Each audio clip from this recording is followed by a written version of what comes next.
Hi, everybody. Welcome out to the Loggerman Guys Craft Beer Show. It is Tuesday, June the 23rd, 2026. Jersey Johnny coming at you. With me, as always, is none other than Mr. Beer Samurai. Say hello, Mr. Samurai. Hello, everybody. How are you on this fine evening?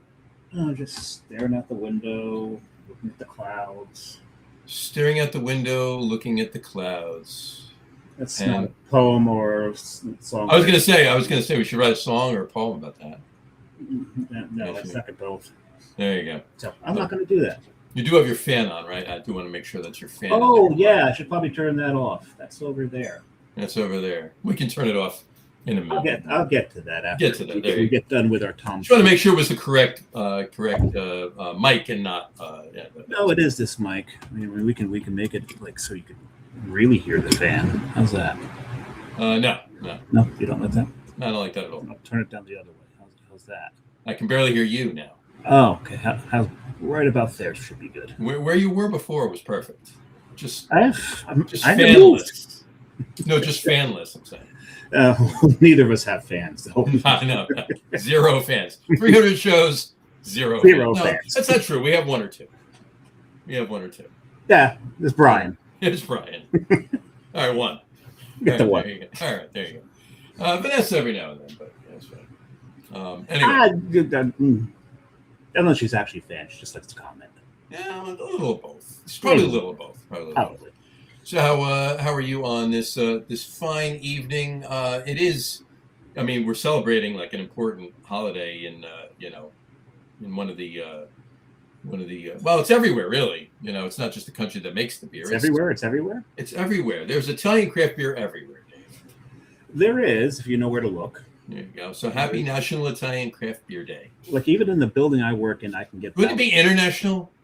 It's actually national, so maybe it's just an Italian holiday. Oh, maybe. Or maybe it's an American holiday. Oh, for Italian craft beer. But it should be Italian style craft beer then, if it's American holiday, so we don't get in trouble. All right, we're not dealing with the TTB. We don't have to say style. That's fine. No, we didn't make it up. I'm aware. This is it's vetted. It's a thing that's out there. There's True. a bunch of websites that talk about it, Mm-hmm. and that's what it is. There you go. Now well, it's also National Pink Day. Yes, that's why I'm wearing pink today. There you go. Very nice. And I got a little right here. I had it around here. That's why I wore this one. You know what? I never looked to see if it's hot pink, but it's pink nonetheless. Yes, and mine's just a muted pink. It's not quite pink. Put the two together, and we kind of blend to regular shade of pink. And it's not even like one of those days where it's like a breast cancer awareness thing. It's not even the pop singer. It's really just a celebration of the color pink. That's it. So I wonder if there's any craft breweries, if you will, in Italy that brew sours, if you will, fruited sours with hibiscus maybe, and the shade of color of the beer, the SRM or whatever, it's pink. Right. Well, I wonder if Italy has its own Pink Boots Society. Well, right. Well, my point is, because today you could celebrate both days by drinking one thing. That's my point. You could. A pink Italian craft beer. Hibiscus sour from either Besecker or Balladine or Del Borgo. We'll have to make a couple of phone calls and find out if that's the case. And obviously, at this point, it's a little too late for this year. Yeah. We can get on for next year. Yeah. Well, no, they may not fall on the same day next year. Well, no, but for the day. Yeah, they will. They will. Oh, it's the Tuesday. Yeah. No. Well, it won't be on a Tuesday. Right. It'll be the 23rd. It'll be the Wednesday next year. We can pre-celebrate. So anyway. I'm not thinking that far ahead. I know. And to your point, to wrap these up, you actually wanted to mention this day. Balgaroos. What the fuck is Balgaroo? It's a thing down in like New Orleans and the islands. It's tied to, I think, voodoo. Mm-hmm. And there's a thing called the loup-garou. The loup-garou is basically a voodoo werewolf. Mm-hmm. And the loup-garou actually, I think, protect the towns against zombies or something like that, or bad spirits or something. Right. And the Balgaroo is the day where the loup-garou all gather to do their thing. So I'm sure there's all kinds of fun stuff going on in New Orleans. I'm sure there's some fun stuff going on in New Orleans. Yeah. It's On that note, probably clothing optional. you can actually probably blend all three because Voodoo, I know they're closing or they just sold, right? I don't know. Doug Jones was just at Voodoo Brewing in Virginia. There's a Voodoo in Virginia. I thought they were just in Pennsylvania and Ohio. I guess there's one in Virginia.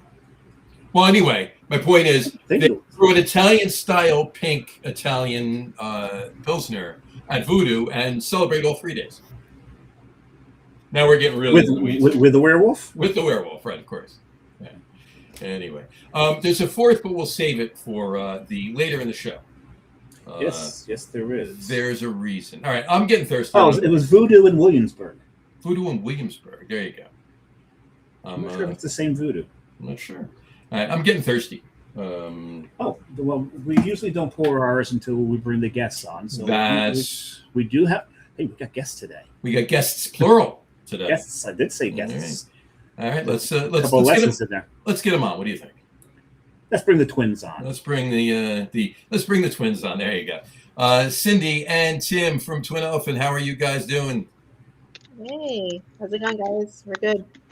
Yeah. Doing good. How are you? Oh, just peachy. Peachy. That's a different shade of pink. That's not the right shade of pink. Yeah. So. It's like an orangey pink, right? Well, it's kind of your shirt, I guess you could say, is peach. To some extent. I don't know about that. It's a stretch, but it's closer. What do you guys think? What color do you think this is? I think it's peach. I think it's a faded salmon color. Yeah. I think it's a light dusty rose. There you go. That's what I'm thinking. Let's get Sherman Williams in here. Come on, Sherman. Come on. Figure it out. What color is mauve? Is mauve in the pink family? Mauve is in the pink family. Yeah. The pink family. Mauve is like what? It's kind of like a halfway between purple and pink, right? Gotcha. It's like that gradient kind of thing. We'll call the Pantone people. We'll call them up and find out what's going on. We do have one first comment from Brian Boak. Brian Boak says, "I am a fan!" 4 exclamation points. Cheers! I started without you. First beer, Jester King, Doom Forge Imperial Coffee Stout, 12%. There you go. Kicking it off strong. Yeah, he starts higher and works his way lower. So. Yep. That works. So, all right. How are you guys on this fine evening? Doing good. Doing good? Yeah. All right. Kind of crappy out. Other than that, it's rainy and whatnot. I know. It was supposed to be this bad today. It wasn't. It was supposed to be. It was supposed to be a little rain, and then the sun would break through and kind of be off and on. Then it just turned into rain all day. It was crappy. So yeah. What are you gonna do? Looking gloomy. Exactly. Well, 1 day off a week, and I had to spend it in the rain. So, but whatever. It is what it is. Worse. Could be worse. You're very true. Very true. All right. What are you two drinking before we get started here? Tim was drinking some water. I'm hydrating. Yeah, I'm a bit of a stick in the mud, man. My weekday drinking these days, I try to cut down. I actually was going to go for a run after this, so I'm going to be boring with my beverage this evening. Well, you have you have beer without 3 of the ingredients. Yeah. Cindy's going to pick up my slack. There you go. What are you drinking, Cindy? Drinking the True Believer. True Believer. Very nice. IPA. Very new. It's our collab with the Bouncing Souls, and they're doing their annual Stoked for Summer at the Stone Pony Summer Stage this year. Very nice. This weekend, I mean. So it's kind of in celebration to them. That's awesome. One I forget. Is it Jim? One of them lives right next door to Dougie Fresh, who lives right next door to my friend Gary. Yeah. I think Pete does. Yeah. It's Pete. Yeah. Yeah. Pete, and the 3 of them, like my friend Gary, Doug, and then Pete. The 3 of them are together. We're just over at Gary's house. It's like a cul-de-sac, right? Yep. It's really cool over there. It's one cul-de-sac. It is. It's pretty cool. And Gary's really, retired. I feel very sorry for the recycling guys. Gary's a retired pilot, so it's kind of cool. It's cool. Oh, that is cool. There you go. Yeah, I know Frank spent a good amount of time on that cul-de-sac drinking some beverages. So. Gotta love it. All right, Samurai, what are you drinking? Which beer are you drinking? Are you drinking beer made with honey? like Tim, I like to not drink too much during the weekdays, but Tuesdays it's kind of like the side hustle, so I've got to. Well, I hear that. I can work from home on Wednesdays, so. But yes, I am drinking mead tonight. My sister actually bought me a bunch of bottles of Beach Bee. They're in Long Branch, just north of Johnny. And I'm drinking the Pirate Days one. So this sucker is like right up my alley because it's got pineapple, coconut, and vanilla, and it's aged in rum barrels. Because people who watch the show know I do adore my tiki drinks. So Yeah, you do. it's like a tiki drink mead. And Brian, I actually beat it's 13%. So there you go. Nice. you got to get in there, folk. I've never been over to that spot, but I've heard about it. It's a family run. They are the nicest people. Oh, this is good. That's really good. Very nice. Johnny, what are you drinking? I'm starting off with a 5% Belgian style Pater's beer, brewed by this brewery in Chatham. There's only one brewery in Chatham. I know. Oh, Monastic Fantastic. There you go. And yeah, there's a couple logos on the back.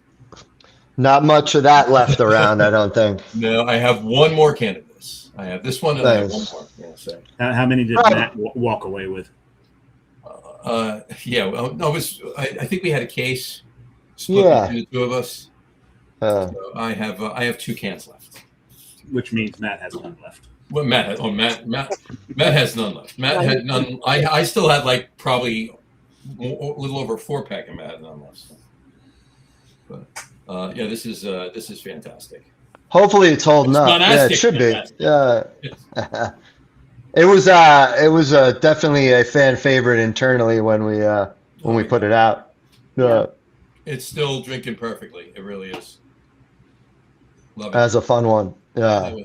It's so good. So it's and talk about it too. It's a Belgian style Pater's beer. So it's but it was New Jersey grain. Yeah, I think it was a lot of Rabbit Hill stuff. And then the yeast was. Did we go? I think we did. We had the ECY stuff. Yeah, was that Al? Yeah. Mhm. Yes. We tried to do as much local on that beer as possible, but yeah, that beer was fun. I know Matt, was very particular on that beer, and it was fun. It was fun to, we actually like that better when folks are engaged to that extent. Right. Matt was particular about a Belgian beer. Yeah. Belgian Pater's beer. Just his favorite style on Belgian the in general, just Pater specifically. Of course. No, absolutely. There was no pressure there getting it right for with Matt over our shoulders. There you go, and it was dry up with for Waka too, right? So yeah, so not super traditional in that regard. No. But yeah, I thought it was a cool little angle. It's obviously a light, just like a dusting there, like a note. But sure. I thought it added a cool layer to it. Yeah, that's really good. Still drinking Monastic Fantastic. So there you go. Hell yeah. And Brian said he is going up in ABV tonight. So am I. Started at 12. See where that goes. I'm going up a little bit and then back down. So there you go. Started at 5%. So Tim's going to stay even. Tim's even. He's drinking. We'll talk about I might change the pH of my water as we go. Yeah. Get a little baser. Exactly. All right. So questions for you.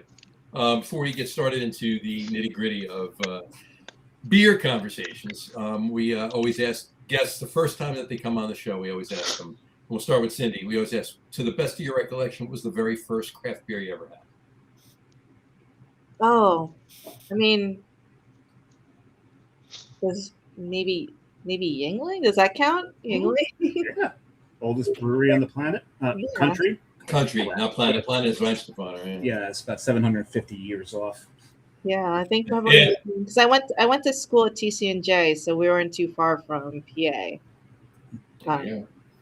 So there's definitely the Yinglings floating around. I mean, like going away from like macro light beer, it was like that in Guinness. Sure. Yeah. Absolutely. Tim, yours?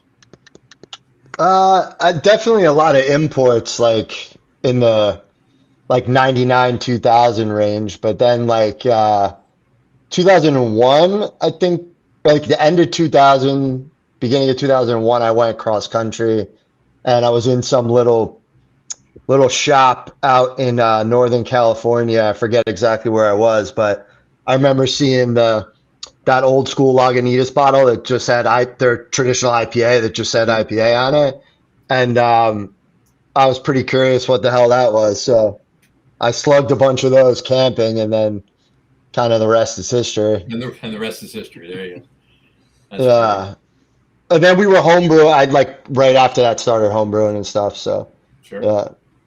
What was the Tim? What was the first brewery you ever visited? Anything, doesn't matter. Oh man, that one might be harder to remember. So when we, I'll maybe not the exact answer that you're looking for, but the first brewery we visited when we were trying to open a brewery, this brewery, was Kane.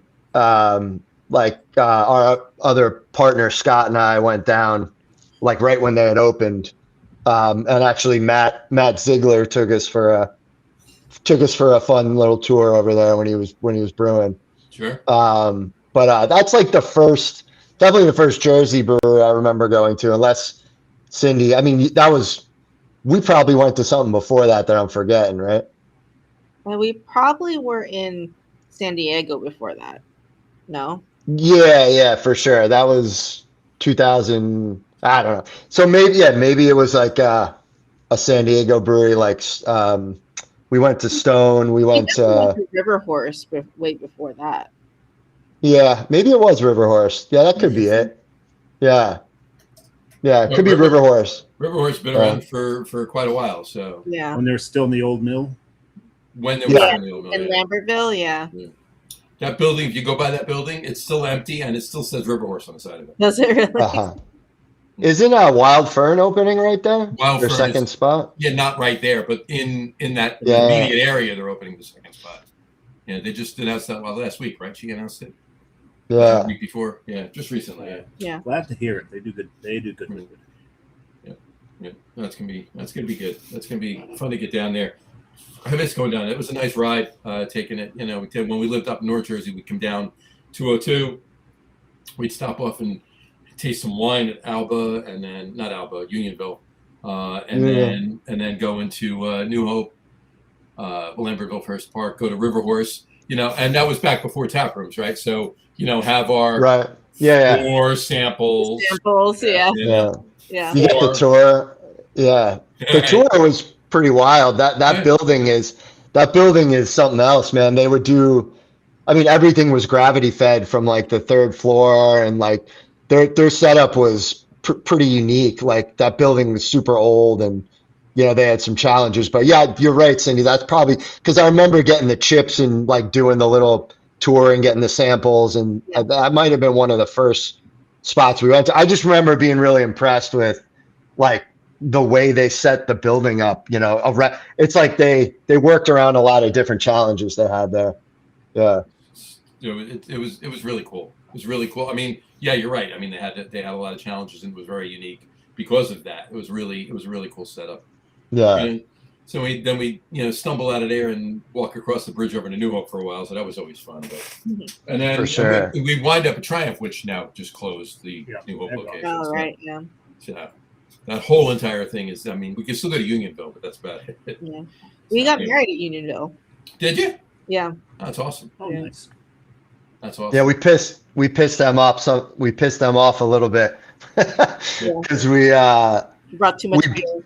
Yeah, we homebrewed like probably 15 different beers for the wedding, and then people weren't drinking wine, so they weren't super pumped on that. But they signed off on it initially. They just didn't realize all our friends would be drinking beer, and no one would be drinking wine. But that was like a fun little part of our story because that was kind of a litmus test that Cindy put Scott and I through for if we were serious or not to start something, you know.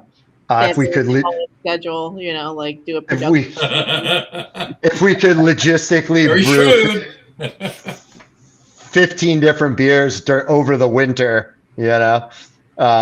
So yeah, it was fun. But yeah, it was a challenge. Not drink them. Yeah. It was cool. That's awesome. That's watch that bottom line. That's a great story. Yeah. I love it. Yeah. All right, so let's go back. So at what point during your dabbling, drinking some Cindy, drinking Yingling, Tim, you had your Lagunitas and it all went from there. Took off from there, and then of course the two of you got together. When did you guys decide? Hey, you know what? We really need to open this brewery. We need to do something in this industry. Like, what was it that? Yeah, I think it's different for both. I'll let Cindy answer first, but yeah, it was definitely like a different moment for each of us. Yeah, I think for me, I mean, Tim and Scott have been homebrewing for so long. I was like joining them here and there, and like I wasn't involved in homebrewing with my old roommate before I met like Tim and Scott.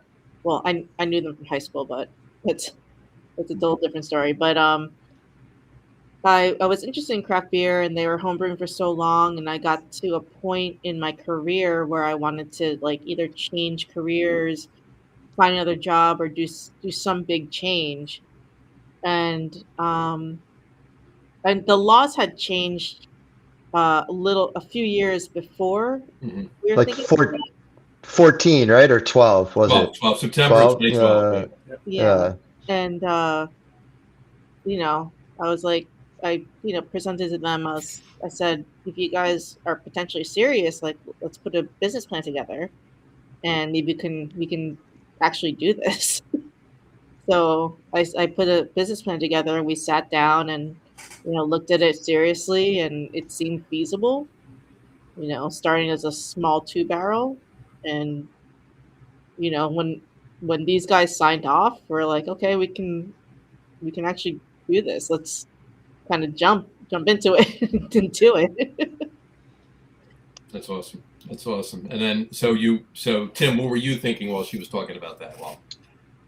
Yeah, I mean, it's funny, like, it's the classic story. I mean, every home brewer gets the bug, right? But like, I kind of fell in love with not just like making beer and beer itself, but just like the whole culture and the scene and the community and like the artistic side of it. And, all that stuff was really something that just like connected with me like early on, like all through the aughts, like the 2000s. And then, Cindy and I got together on a personal level in like 2009 ish. And then, we were kind of like, our relationship was kind of craft beer centric though. Yeah. When we met, for sure. Like, it was something that brought us together and was a big reason why I think we hit it off so early on, and we still enjoy so much about beer together and the scene and doing things. And, that was kind of like our glue. But before that, I was thinking about it quite a bit. We'd always talk about it, Scott and I, and, but, life happens, and you're working your day job and all that stuff. But, I always kind of knew I wanted to do something, even if I had to sacrifice or, I at least wanted to give it a shot. And then like, once the boom kind of started happening in like, the laws changed in 12. So we took it serious. And then, you got like Trillium and Other Half and Tired Hands all sort of opened in locations near my family, where my family lives. So I have family in New York and Pennsylvania, and, we would go up to Boston. So those places definitely like tipped me over to, like if I wasn't 100% like after getting inspired by them, like I definitely was. So Well, those are definitely three breweries that would definitely help the inspiration. Yeah, What they did, how they did it, and where they moved to. Yeah, it was just the way they started, all those. And when I experienced it was like in the beginning, when we experienced it was like, tired hands in this little freaking cat. Can you curse on this show or no? You can fucking whatever you fucking curse, right? Yeah, so, tired hands is this little fucking cafe in the town my sister, my family grew, spent a bunch of time there. And, that first year, it was just like, damn, like this place is it's so unique and quaint and like, and so perfect in a lot of ways. And like other halves just kind of like, in this urban, my brother lived walking distance. It's just little garage and just like, 100, 200 square foot little thing with a table, and it was like. And Trillium was that small too. In Trillium, I remember. Trillium was that was when I was like, all right, I need to go check them out. I went on a business trip and I went in there thinking I was going to go have a couple beers and hang out. And it was like, you just like order, 30. Yeah. You order old school, deuce bottles of IPA. And I'm like, they're bottling like these crazy IPAs. Like I was like, $750 and Lover Street, exactly. I remember getting in a cab. This was like before Uber, I was like, I had this like box. I was like lugging all these heavy bottles, trying to go back to my hotel room. But yeah, remember when you came back from that trip and you were so amped. I was blown away. I was literally like, if they could do this in this little closet and make these like amazing beers, I was like, we got to try it. Like, we got to do it. You don't have to be big because for so long it was in New Jersey. It was like, you got to open this huge thing. You got to take out huge capital investments. And I was like, we didn't want to do that. We're DIY for life. We're do-it-yourselfers. We're entrepreneurs. Like once there was a path to doing something that was, we could start small and, not over invest. Like we were like, let's give it a shot. That's awesome. Yeah. Quick aside, really quick. Gene Lynch commented in, "Good evening, Lager's Life Room. Cindy and Tim, cheers." There you go. Oh, that's what you guys should feel really, really special because Gene never watches this show. No, Gene watches. He just doesn't comment. He's a good guy. Yeah, we've known Gene quite some time. Yeah. I hear he's closed the tap room down quite a few times. Definitely. And I don't mean like staying to the end. I mean just drinking everything in the tap room. Down. He was Scotland and Boston, Gene and Chatham. I love it. There you go. And Vanessa Kitty says hi, and she said, "Sounds nice. The small breweries are quite fun to find." Absolutely. Yes, absolutely. 100%. She did talk about her. She did say I was wondering if we would get a wood-fired oven update. Her wood-fired oven will be complete after the next 4 full firings. I snuck in a batch of biscuits on Monday. There you go. Ooh, so I'm looking forward to that. So that's good. She's up in Connecticut. Did we do sausage gravy with it, or what do we do with the biscuits? There you go. And Brian said, "Cheers from Vintage Boak's beer." There you go. Cheers, Brian. Oh, cheers. Old school. Yeah, OG. Yeah. Yes, he is. One of the. So, we'll see him in We'll see him a couple weeks. We'll see him in a couple weeks. Yep. Yeah, month in a week. Month in a couple weeks. Month in a couple weeks. I'm looking at June and reading July. There you go. No, please let's not rush this. No, you know what? No, summer just started 2 days ago. All right. As much as I want to watch football, and I know both of you are friends with me on Facebook, so you know how much I love football. You've got a real. That's some tough love there, Joe. There you go. Love. Well, it's going to be better this year, knock on wood. Let's going forward, hopefully. But in any event, as much as I want to get there and I want to watch football, I want the summer. I want to enjoy the summer first. Because John loves the bennies. Choking up his throat. I try to ignore it. It's fine. It's all good. Yes, it's all good. But in any event, yeah, no, I do want to enjoy the summer. I don't want to think about, even though I've been getting inundated for the last 2 weeks about it, about Oktoberfest and pumpkin beers. Already? Oh yeah. Within the next 3 weeks, they're going to be available.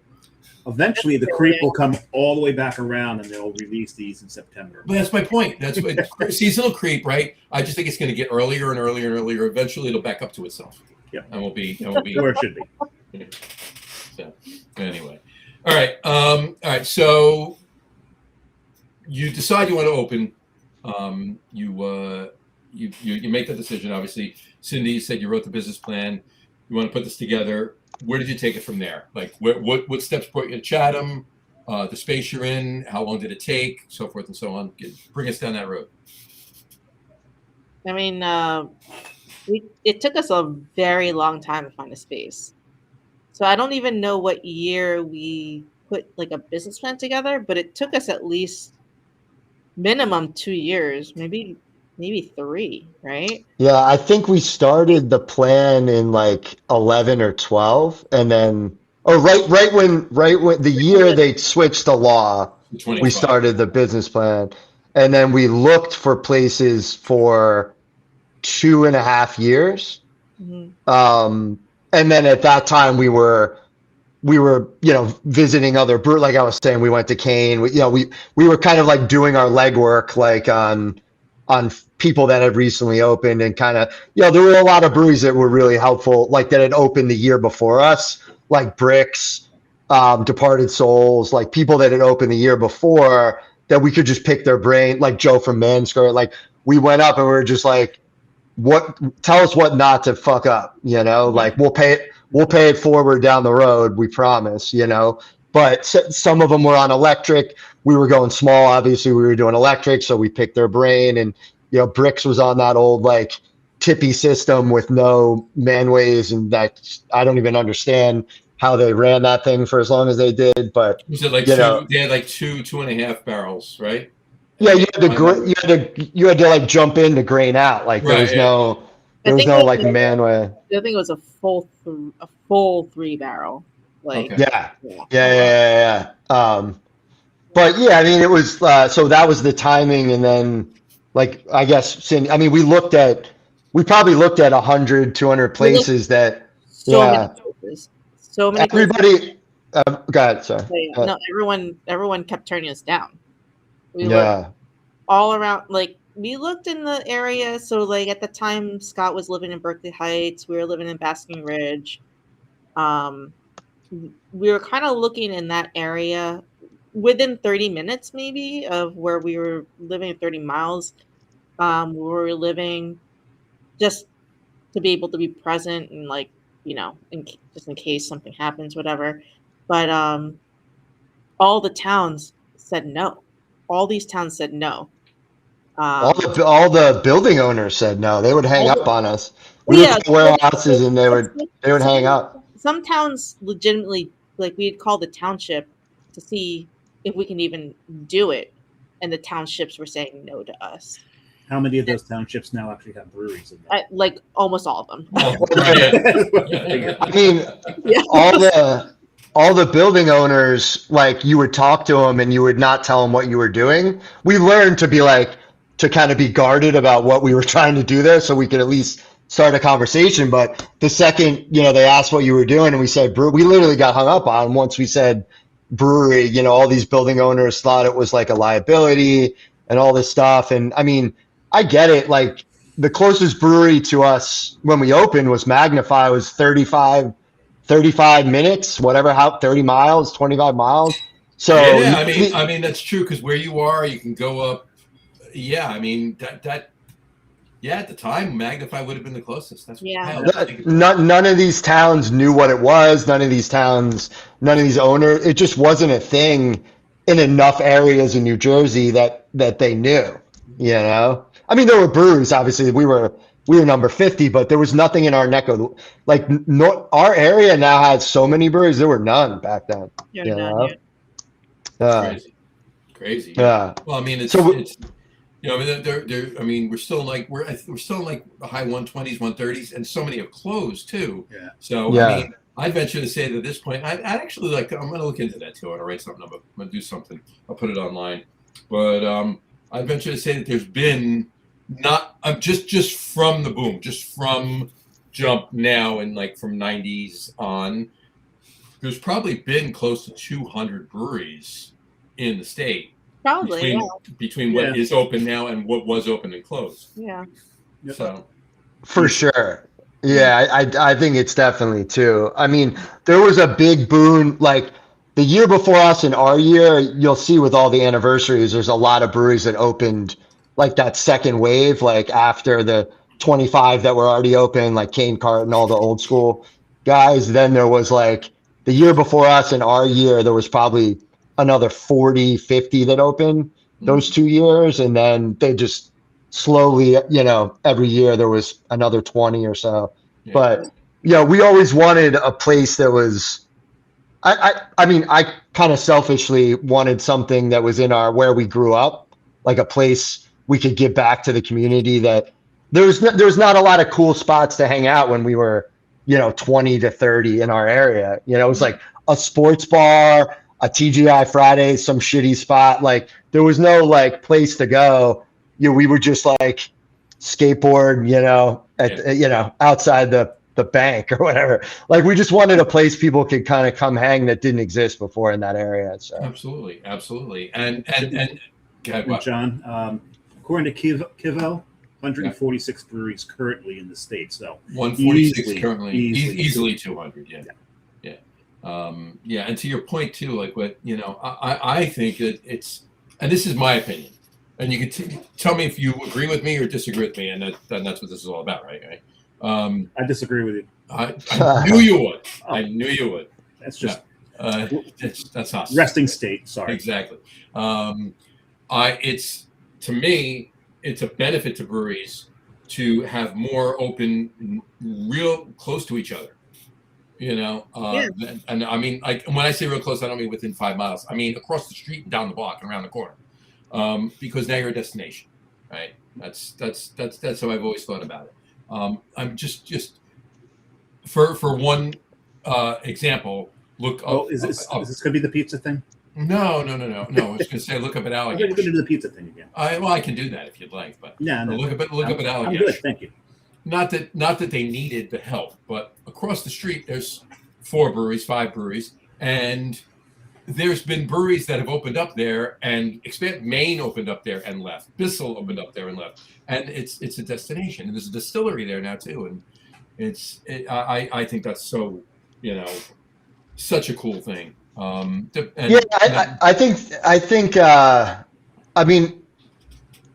think it's evolved. I don't disagree with you. I think it can work out that way, but I think it doesn't always work out that way. Yeah. Like there is a situation like where we live, we're in an area with a lot of densely populated small towns. Like if you drive 10 minutes, you could go through 8, 9 towns, right? Maybe 10. And there's a ton of people in each of those, right? So if a brewery opens 4 towns over, we were getting a lot of people coming to our place multiple times a month that lived on the other side of that. So now they got to drive past the new place to go to our place. So they don't stop coming to our place. They just come less often, right? So you do see it in the numbers, but then to your point, you get people traveling from far that will go to multiple places. But that only works if there's enough places that are great places to hang out that make great beer. Right. If they're not great places to hang out that don't make great beer. Oh yeah, no, that's the other thing. You don't want to be the one. You don't want to be the one brewery making fantastic liquid and have 3 other breweries that make crap open up around you. It doesn't really help you. You know what I mean? It hurts. Yeah. So. It can work out very positively to your point. Like I think we have.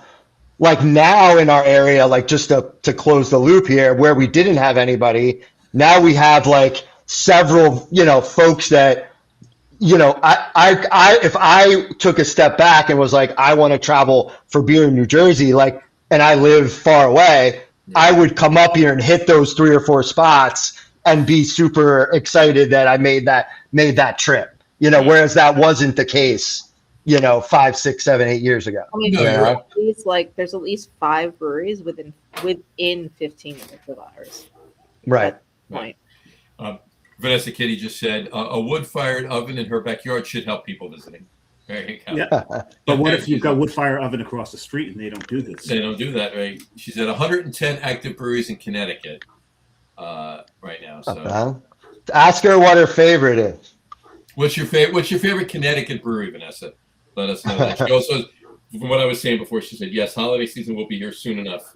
And not that I want to push the summer, but July 21st is our annual Christmas in July show. So we'll have yes, it is. We'll be drinking all Christmas beers on that show. So it'll be Wait, do you Christmas beers do you hold on to, or is it yeah, stuff from that. How do you get Christmas beers in July?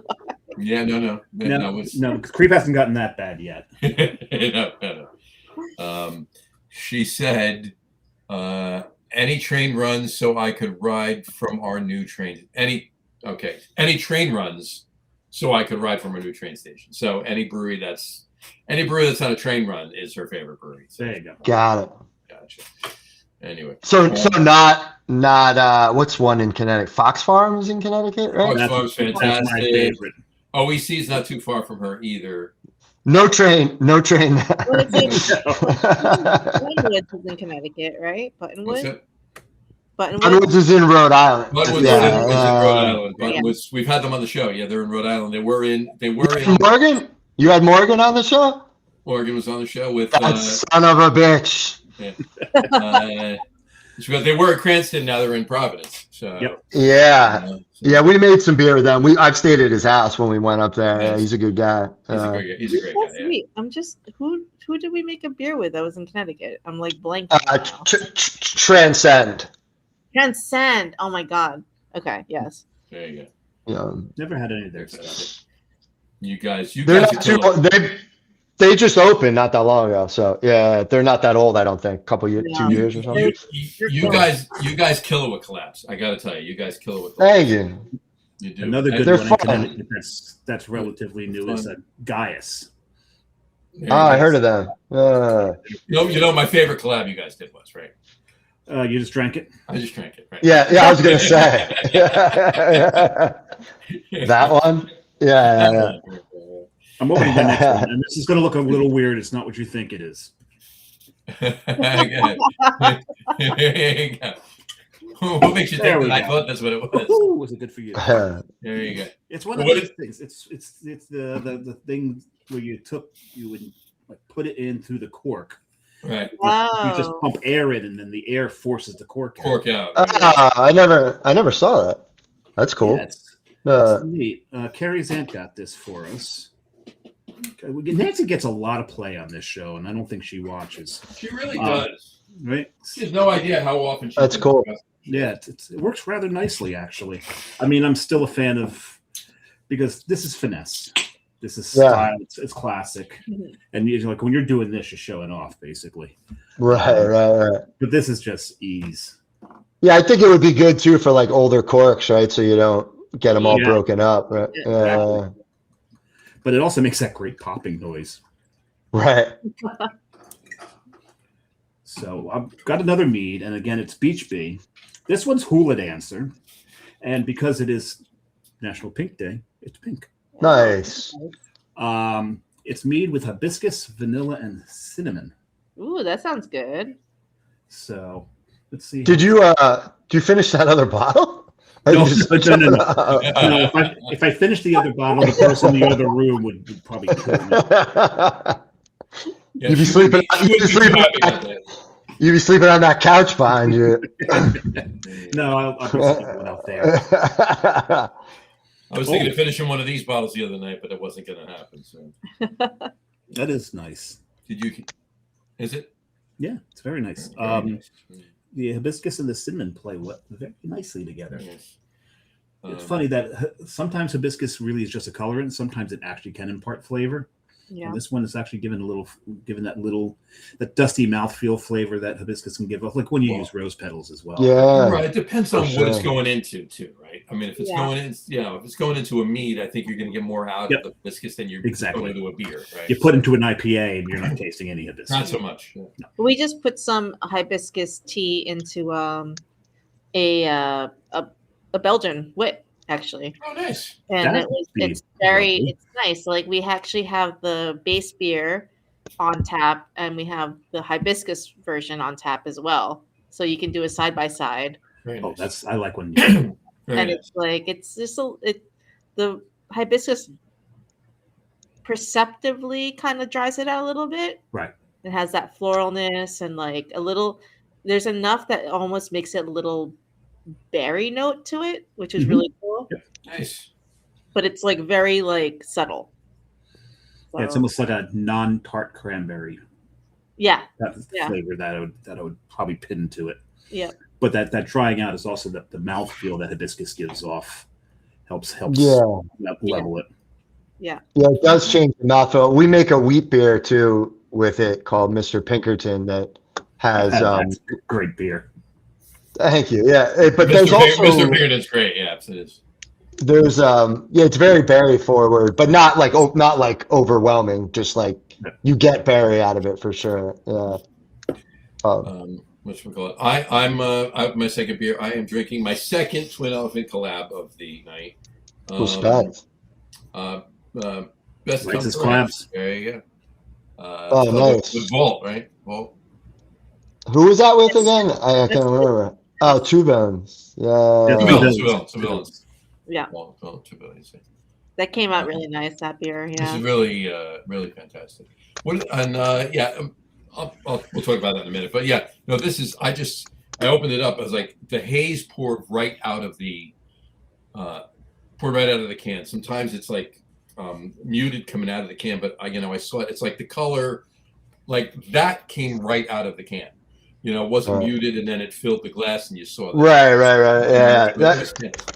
That beer's got a little bit of age on it. Was that like a month and a half on that beer? About a month. It might be a couple months. Yeah, don't look for a date, man. After 10 years, we still can't afford a date coder.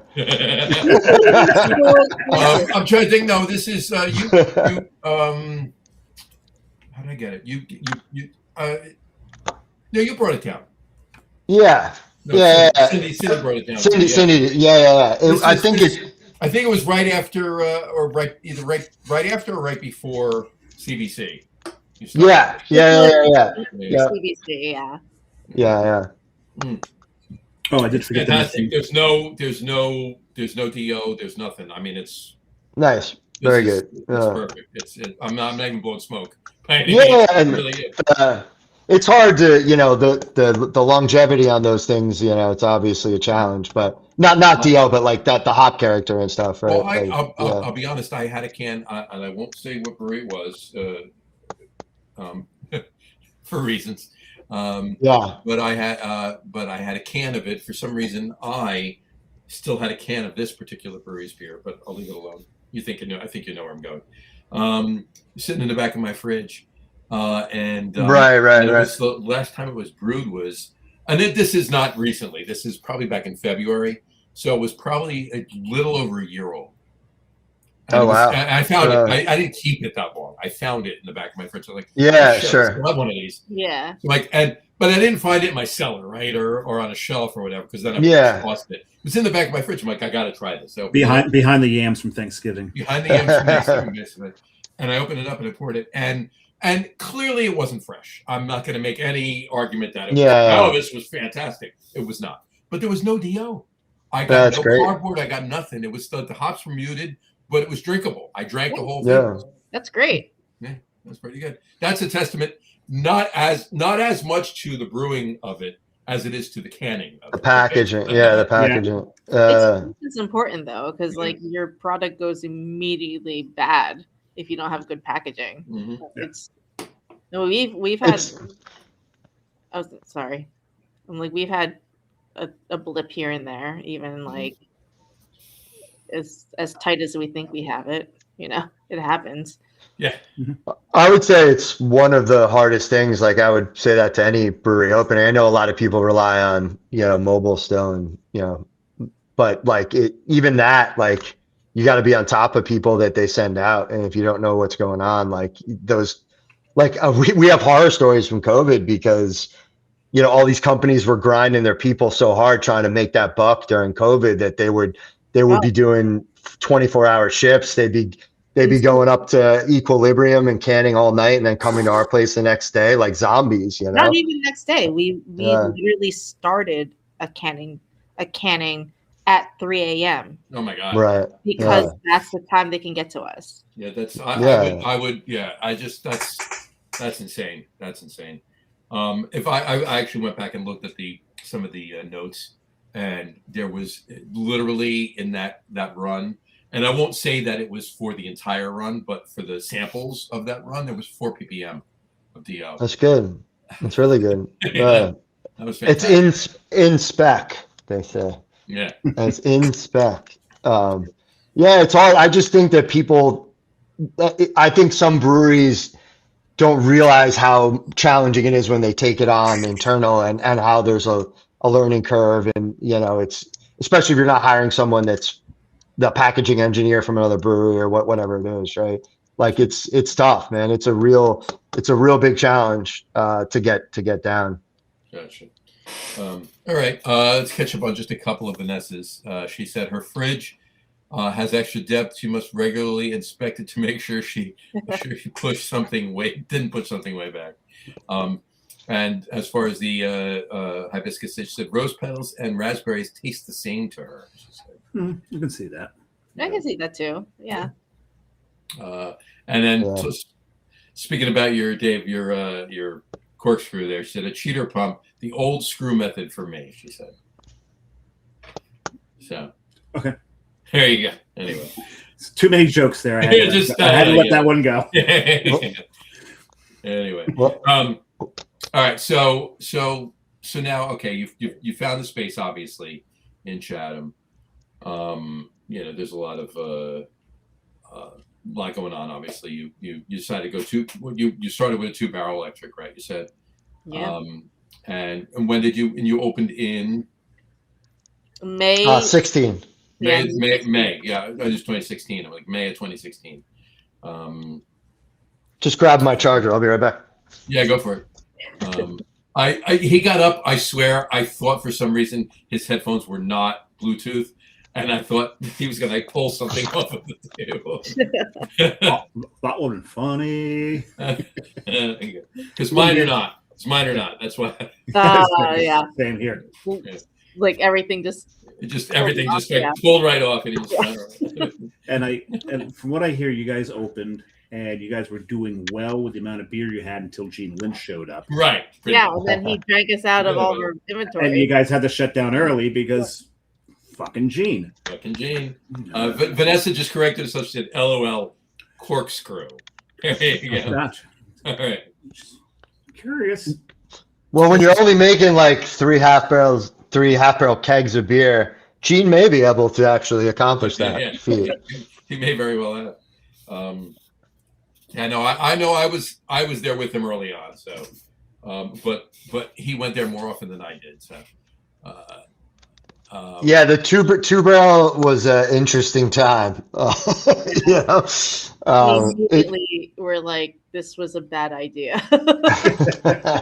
all right. So how long did you deal with the 2-barrel system? 1 year. Yeah, 1 year. Yeah. And from there you went to 5. 5. So 5. Yeah. So we swapped everything out, like whole chunk. Like we had 11 2-barrel fermenters and a 2-barrel hot side, and then sold all that to a farm somewhere. I forget who bought it. Some vineyard. Someone that was trying to do a farm brewery, but like in Yeah. the state. Yeah. And then we just swapped that same set out for 11 5-barrel fermenters and a 5-barrel hot side. But it was what we could, we bootstrapped the whole thing ourselves. So, we didn't get investors. We still don't have investors, it's still just us. It's a beautiful thing. But I don't think you could do it today, right? Like we were obviously home brewers, not professional commercial brewers. So we needed like a small system we could cut our teeth on, right? And this, the scale up's still the scale up, but at least it's 2 barrels, not 10. Right. So, and we could dump 2 barrels if we had to, and we could create variety. So, not killing yourself if you had to. Right. This turned out, forget it. Yeah. It was also the learning of the system too. It was like, because we hadn't brewed on a commercial system, the 2-barrel system came in pieces. Mhm. So it was like almost putting a puzzle together, but you had to learn what each piece did. Sure.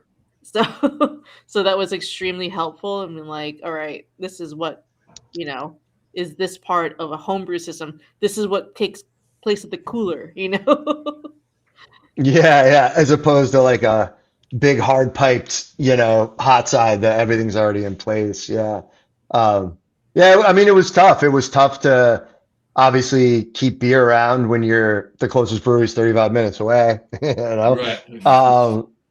We used to just have these crazy, weird, like Friday lines of like people just getting growler fills, and then we would put a beer on and we would growler fill it, and then we'd have to be like, okay, we can only fill 40 growlers, and then we moved the draft, and then it would be gone by Saturday or whatever. We had to limit the growler fills too, per how many we could fill, and then per person. Yeah. Sure. And people would literally get in line. Because I'm sure Gene was probably trying to take like 4 or 5 growlers at a clip. But people, I Definitely. think we were limiting two growlers per person per beer at one point. Yeah. And people would literally get back in line and put like a hat on and a different shirt on. Right. Now, I would be like, I know who you are. It was like line life before life. It was just local community that just wanted craft beer. It wasn't like beer nerds lining up for, the next New England. It was just like the town, the people wanted craft beer and there was no other place to get it. And we had some, but we didn't have enough. That's funny. Yeah. We got a comment here from, who's this guy? Who's this? Matt something? Oh. What's up to the herd? He said. Hey, Matt. What's up, Matt? What's up, Matt? I saw him all weekend last weekend. He was following me around. Yeah, we were over. He was sitting at the table when I came over and talked to you at Icarus. So. Yeah, I saw him at Oak Flower before. Right. Yeah, on Friday he was up at Oak Flower. Whatchamacallit. And then Brian said second beer, Hop and Frog Sex Couple Belgian style strong dark ale, 16.4%, but only an 8.45 ounce can. Yeah, He's got a 250. I only bumped up to 13.3, so he's now got me beat. And he also they put that in cans? Small cans. Oh yeah. They do. Yeah, I've got a couple of them. They do. That's crazy. They do 250 milliliter cans up to the bigger stuff. Yeah, I've seen those little mini stout cans. Yeah. Boke's going to make me pull out the port, isn't he? Or the Malort. You might want to pull out the Malort. I'll pull out my Malort if you want. So we'll see. But I have another beer. You don't have another mead. It's true. Brian makes 3 sixtels at home, but could do a full barrel on the hot side if he got more on the fermentation side. Brian's got a 1-barrel production brewery at his house. I'm and sure. He's trying to figure out how to put in 10-barrel fermenters in there. He's going to have to cut through the floor. He's going to have to take out 2 rooms upstairs. Yeah. Sometimes that itch never goes away. Yeah. No, never left Boke.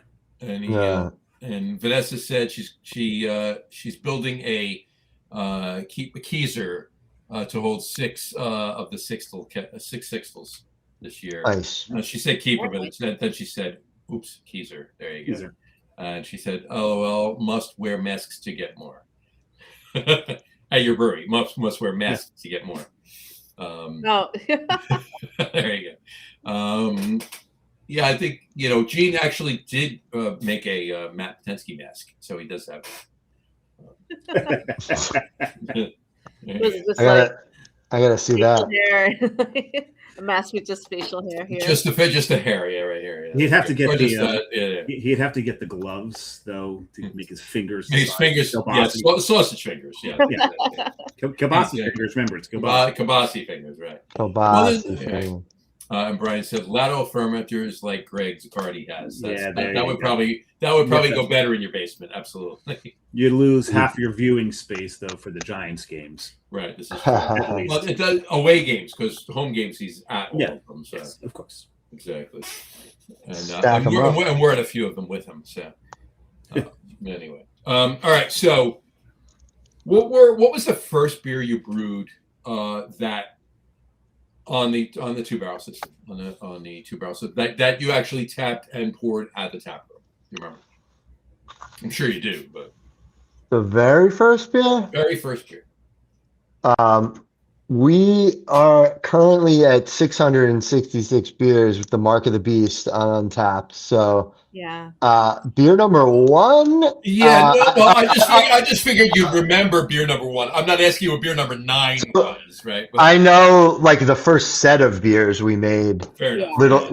Little Shimmy was in that set, the pale ale that we do. So that was definitely one of them. I think. Let's go with that one. I honestly Yeah. don't I was going think with Little this, Shimmy. I don't think Little Shimmy was on our first run. No, your memory is better than mine. We didn't make hops the first when we initially opened. We didn't do anything super hoppy. Maybe We had like a wheat beer. I think we had Whammy and then a porter, Rugged Snuggle. Rugged Snuggle. That was Cookie. good. I remember that beer. That was good. It was some basics, classic styles. Basic beers are good though. Yeah. Oh, of course. They are. It's like all we make now, but The timing of what we had to wait over a year for like approvals and stuff like that. So by the time we were able to brew and when we wanted to open, we had literally like 2 weeks, and we had to make like a quick turnaround beers. So we couldn't really have lagers. Certainly couldn't have a pilsner or any lagers. Yeah. Or anything, So like it was just like brown ales, wits. I think we had a saison at one point, right? Like really quick, like just letting things free rise. Yeah. Like, yeah, it was kind of crazy. That's awesome. But I remember a brown ale in there. Yeah, I remember it being really good too. Brown ale. I think Rugged Snuggle was in there for sure, but not the first round. But shortly after, we did have Little Shimmy. Nice. Yeah, that was like kind of the first foray into like our little New England experiment, because like that was a big inspiration for us to open. But like Cindy said, out of the gate, we wanted to get our feet wet and like level set with just the system and process stuff before because we were making like that kind of stuff on the homebrew side for like probably at that point 2 years we were doing like home brewing like New England stuff, right? And then from like 13 or 14 on we were home brewing that stuff, and then we knew we wanted to go that route at some point. It was a big part of what we wanted to make sure we kind of like put out into the ether our take on it, which I think we've done. But nowadays we always wanted to be heavy variety and do classic styles. That was in our business plan originally. Like variety was part of what we always wanted to do. I just think like going back to before, like how I would say it's hard to open the way we did. I think that's also hard for people to do now. I think like building your brand with a focus, like lager only breweries do really well, or like, I'm like, if you have a focus and get really known for it and really good at that, not that you can't make other styles, but those business models are proving to be pretty successful because there's so much competition, because there's so much good beer out there. Sure. If you kind of like hone it into one thing, it resonates with people. Like my favorite spot in Colorado is Cohesion, and they make like 5 different Czech lagers, and that's it. Cohesion's stupid good. It's ridiculous. And to your point, locally in this area, I mean, down in Philly, Human Robot, I mean, they're a lager brewery, but they make a couple IPAs. Yes, they do. Yeah, definitely. Like, but if you ask somebody like, like Schilling makes stuff that isn't IPA, or isn't lager, but very rarely, and everyone would be like, well, Schilling's the best lager brewery on the East Coast, if not in the country, right? Yeah. But you have to. but they have the resilience brand that they put in a couple IPAs with too. So exactly. Yeah. I just think like our model of like making everything and constantly changing is like, it's different. It's so much different 10 years ago, than now. Right. I agree with you. Absolutely. Yeah. I agree with you. I don't know if we had to do it again. I'm not sure. Not sure if we would change it, but yeah, I mean, I would put like my top 5 lager breweries would be Human Robot, Andy at Birdsmouth. Birdsmouth's great. Schilling, obviously, I was going to put them first, but obviously, we just poured at Log Jamming up at Wayward Lane. Yeah. Spent some time with the Human Robot guys. They're wild folks. Well, Cindy, we tried to go to Human Robot, and we wound up at Fermentary Forum after. Yeah. And you couldn't get in. Like we walked in, we're like, forget it. Went around the corner. But honestly, small right after we got to Fermentary Forum, like it was busy there too, but it was nothing like Human Robot was. We got a barrel to stand around. Exactly. All right, so I was able. I guess you could sort by created date and untapped, right? So if you want to circle back to that conversation, Diamonds and Pearls, Milk Stout, right out the gate, first beer that on Untapped. Juicy Busey is like a hoppy saison. Juicy Busey, oh my god! Yeah, I remember that. It's weird though. It is not a traditional saison. It's like dry hop, like crazy. It was We just put out a release of that recently. Well, you're talking about dry hopping a non-traditional. Well, sure. Yeah. Same thing. Yeah. We had a Kolsch called On the Off Chance. We don't make that anymore. Rugged Snuggle.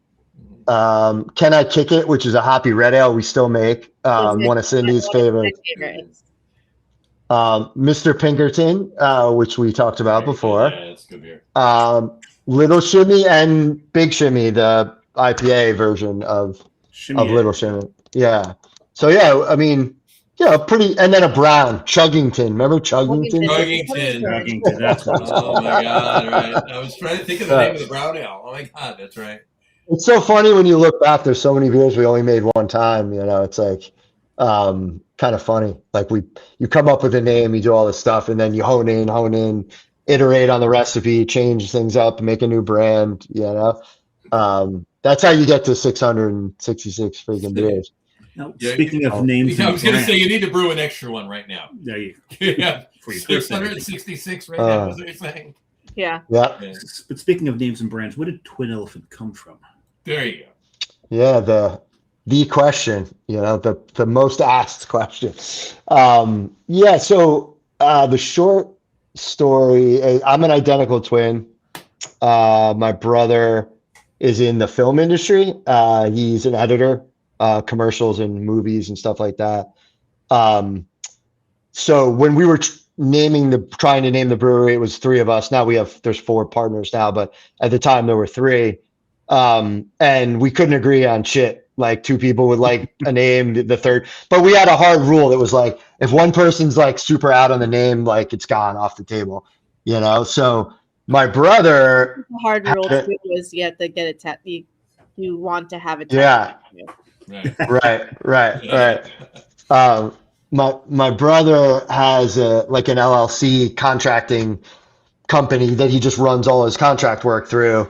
That he never branded, he never put it out in the ether. It's really a behind the scenes company name, but that was his LLC, Twin Elephant.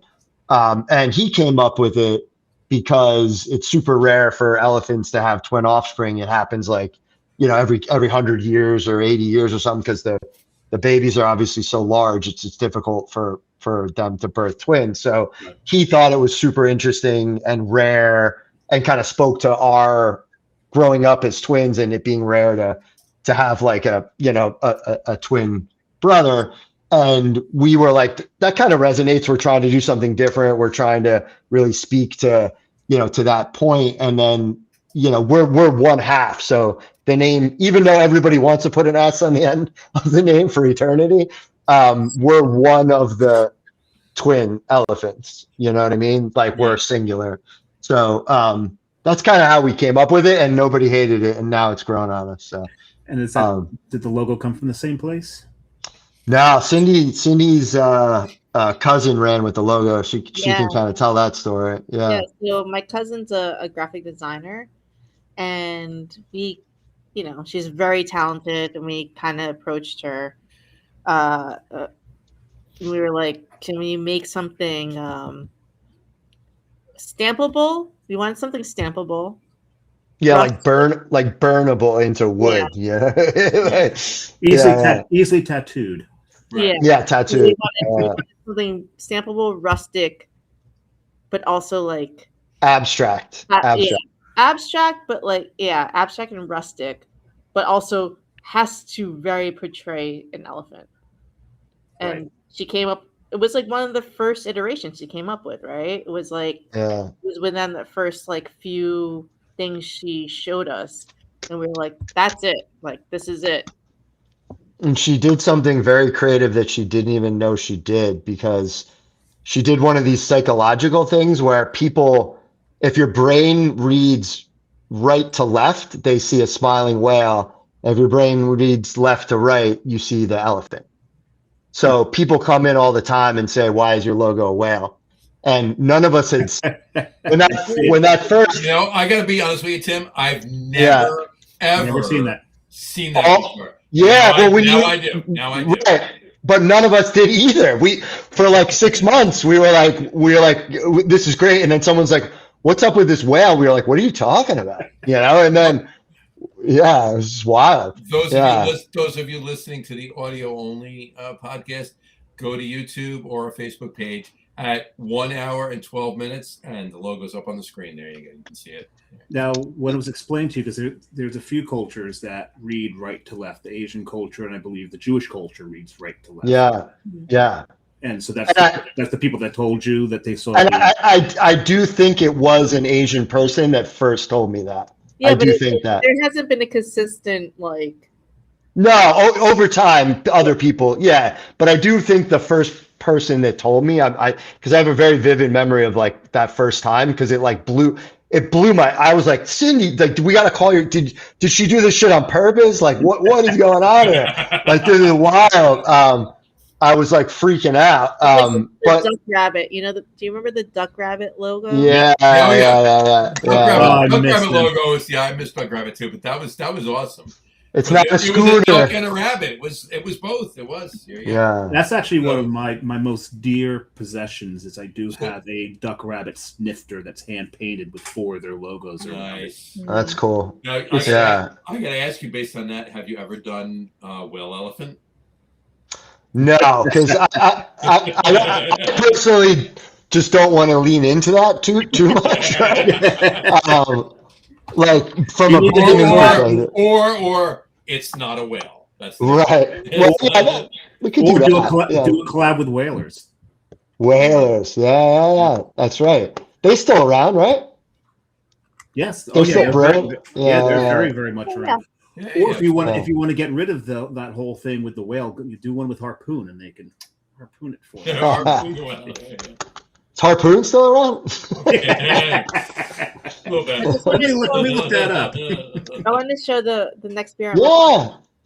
Among the wildflowers. This was the Women's Brew Day lager that was made at Tall Oaks. Oh, okay. Was that a Pink Boot Society, or was it just? It was the beer guild of New Jersey. Okay. And what's it called? With Pink Boots, but we also had a lot of sponsors like Hopsteiner, Pure Yeast. Looking right now, Rabbit Hill. So a lot of people supported this collaboration. Sure. And it was a collab with the Brewers Guild of New Jersey too. Organized? Yeah, and it was a huge turnout with all these women. Like, was Bree there and everything else too? Yeah. But it was like we went to Tall Oaks for the brew day, and it was packed. Yeah, sure. Packed, and it was a really good turnout. And it was nice to see there's so many women are involved. Was Chelsea there and you kicked Mike out? And Yeah. it was just, No, Mike was behind the bar serving us beer. There you Oh, go. good for him. Much different than that scene was. That same brew day would have been 8 years ago for sure. Oh hell yeah, absolutely. You're 100% right about that. Yeah. That's true. Yeah, super cool. The beer came out awesome too. But Cindy was showing me pictures of the brew day. It was amazing how many people came out. It was awesome. We've had the Pink Blue Society on the show before. Debbie Serta. Twice. Yeah. Well. Tara was on. Yes. Yeah. Right. Two presidents of the Pink Blue Societies. Right. Exactly. So we're where are we now? So okay. So you graduated to the 5-barrel. All right. Yeah. And you're at now, and graduated to 5-barrel with 11 5-barrel fermenters. And where are you at now? Oh my God. We are 656. No, it's such a Frankenstein situation. So like the good thing is we don't have any other investors to adhere to. The bad thing is you build a brewery on top of a brewery on top of a brewery, right? And it's like not how you would draw it up if you had the cash out of the gate, right? So we are currently a oversized mash tun that's about 7-8 barrels, right? 8 barrels. And then like a 10-barrel HLT. So the HLT is direct fire. The mash tun and the kettles are still on the electric thing, right? The kettles. And then we have 2 kettles instead of 1. So we added a second 5-barrel kettle. So the kettles are still 5 barrels so that we can more quickly do back-to-back turns and not have to wait to clean the kettle while we start the other turn, right? Sure. And then we have we just swapped it. They're oversized kettles too, though. What's that? They're oversized kettles also, though. Yeah, slightly, right? But typically we would do like 5-barrel volume in them, right? Out of it. But yeah, they are a little bit bigger. And then the fermenter situation is we just swapped some out. We just bought some tanks from Bricks like a couple weeks ago. But we have 6 20-barrel tanks, 2 of which, one is always a bright. 2, the other one is sometimes a bright, sometimes being brewed into. Right. Yeah, they're all uni tank. They're all uni tank. Right. But I'm just saying like how we use them. Use one as a bright. Yeah. One is pretty dedicated. Back and forth, and the other 2 are just fermenters. Yeah. Then we have 2 really weirdly shaped 15-barrel fermenters that we bought from Tuckahoe before they went under. So they had custom built some 15-barrel fermenters that they screwed up. This was back when Sean and Amanda were brewing there. But the owner, I guess, like got them custom made to exactly 15 barrels because they had a 15-barrel system. So we had no headspace to actually make 15 barrels of liquid because you would be putting it all the way to the top. So he just didn't realize you needed like a 17-barrel size. You needed 17 barrels to have No, right. He sized it to spec for 15 hectoliters. Is that what it was? Yeah. Yeah. So the sizing, so they were still dumping wort based on like it wasn't helping them, right? It was like too small, right? So they were getting rid of those. But for us, it kind of perfectly fits like 2 7-barrel turns, right? Or 2 6-barrel turns. So we, they kind of worked well for us to scale up a little bit. So we brought those on. And then we still had like 6 5-barrels, but we just got rid of 3 of them and replaced them with 10s. Nice. We have 2 7-barrel horizontals.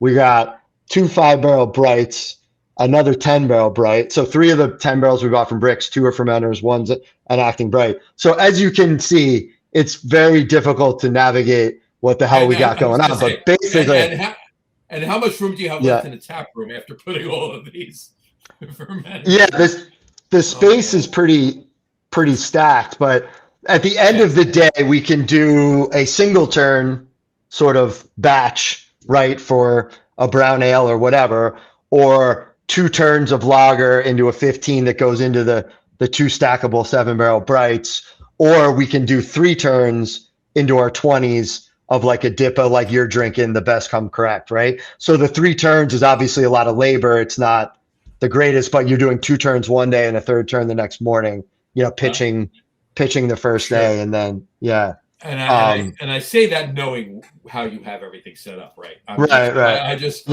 It's fantastic how you do have everything set up.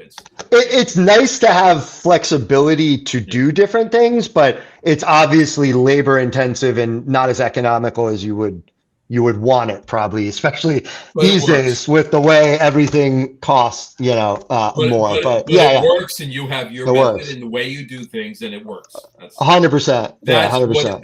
That's all it takes. That's all it means. But when you have like collab brewers come in, they're like, "What the fuck are you doing here?" You gotta love it. Yeah. And for a second, I'm sorry, this is totally unprofessional, but I'll be right back. Go for it. Yeah. I'm assuming it's a bio break that she's saying is unprofessional. There's been thousands of bio breaks on this podcast over the years. Some more interesting than others. Oh yeah. we'll leave that alone. Turn your mic off.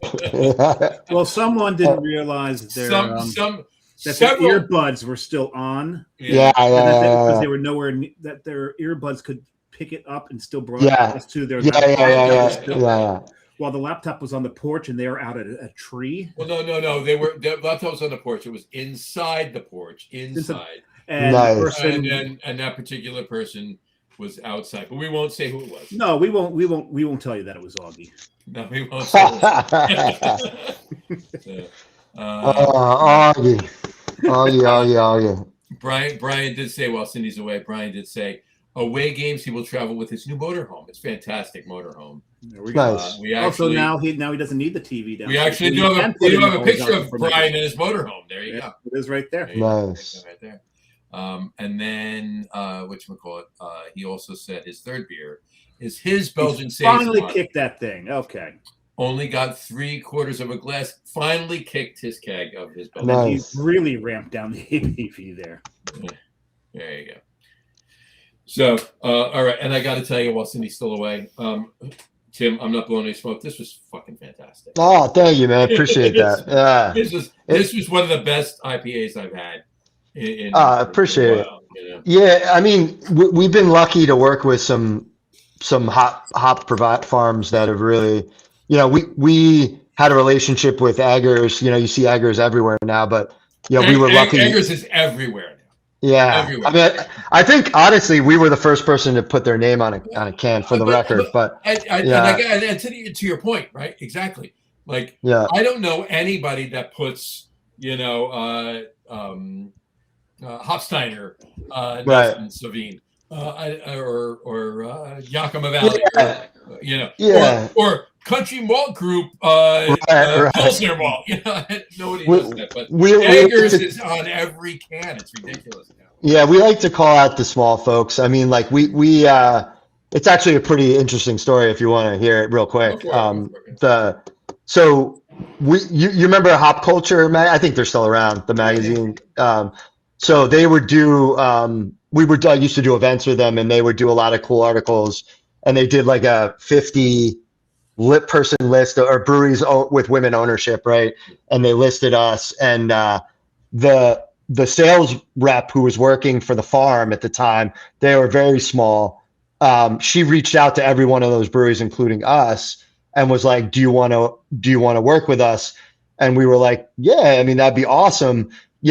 We could buy like 3 bags of hops from you and pay $800 in shipping. So it'd be fun for like one beer, they didn't have like US, facility to transport into. So, we bought their hops like 8 years ago one time and made I think we made a wheat beer. We used it in a whammy, like a super hoppy wheat beer. Yeah. And then whatever, they grew and then they hit us back up like a couple years later. We're like, we're at a US, it's a little easier for us to get hops. And they visited the States. The one son of it's family owned, he came around, super nice guy. His name's Ken. We got along with him. So anyway, long story short, we were able to kind of like be at the ground floor when they were kind of really, really getting big. Right. And, everybody, like Freestyle Hops is a group that has farms actually right next to, they were family owned and they split. So it's kind of like the evil twin thing, right? Where, him and McKellar kind of did their own thing, right? The farms kind of split and did their own thing. But, we're super privileged to get, to do selection with them. And these hops that you're having in that beer, we hand rubbed, we actually dose crowlers of finished New England beer with all the different lots and all the different pick windows, and picked our own Racal, Motueka, Nelson. I mean, they have some of the best Racal I've ever had in my life. It literally is a different hop from any other Racal I've used over the years. I don't think I really liked Racal that much until I started having like the Eggers Racal. Yeah, it's just insane. Racal, we did a Trojan Seahorse. You've had Trojan Seahorse. Yeah, of course. We did a special edition Trojan Seahorse with Racal. I remember. Yeah, and it came out fantastic. That beer was great. Yeah, and it's. I can't say it's a polarizing hop because I've gotten some feedback, but not like 50-50 kind of thing. But yeah, there's some people that don't like Racal, but yeah. I mean, I kind of love that. Like the reason I like Egger's stuff is very, very bright and forward in the way that particular lot and hop is supposed to be, and it's loud. And I like that we make beers that not everyone's gonna like, because then they know they don't like that hop, right? Or at least that pick window. They don't like late Motueka or early Motueka. Like if you make the same beer that's like most of the masses, the hop character that most of the masses are gonna love, that's easy to do. Everybody does that, right? Sure. But if you could hone in on something that like a small percentage of people just really, really, really love, it's like they've never had anything that represents that way. I think that's super cool, even if you turn off some people that don't like that, right? Like it's a fun exercise that we've done over the years, and we make enough variety that you're going to find some hop character that we put into a beer that you're going to enjoy. But not everything's Citra Mosaic backbone and then layer on, a New Zealand, right? Like we really like to shout out there, like if the beer's diesel and dank and that's what we want it to hit you in the face that way, right? And I just think that's fun for me personally. Yeah, fun for me too. It's fantastic. Yeah. And that's why we put the hops on the label, because like if you don't like that, there could be a hop that literally just turns off your palate that you really don't like. So now you know that when you go into a place and you don't burn $8 getting a pint when that hop's in it. You know what I mean? There's a couple of hops that throw like it's almost like I equate it to the asparagus? No, not asparagus. Yeah, or the mint thing. No, cilantro. Yeah, where you get mint. Cilantro, yeah, you get mint. You get soap. Or soap, some people like cilantro get soap, and some people love it, right? I can't remember the one hop that does that to me. There is one hop that does that. Well, there's a hop that Rawaka throws tires to some people. Yeah. Diesel, like diesel, like oil tires, oil diesel. Like that aroma that comes off the rubber. Right. Yeah. Rubber, yeah. Rubber. It's rubber, right? Yeah.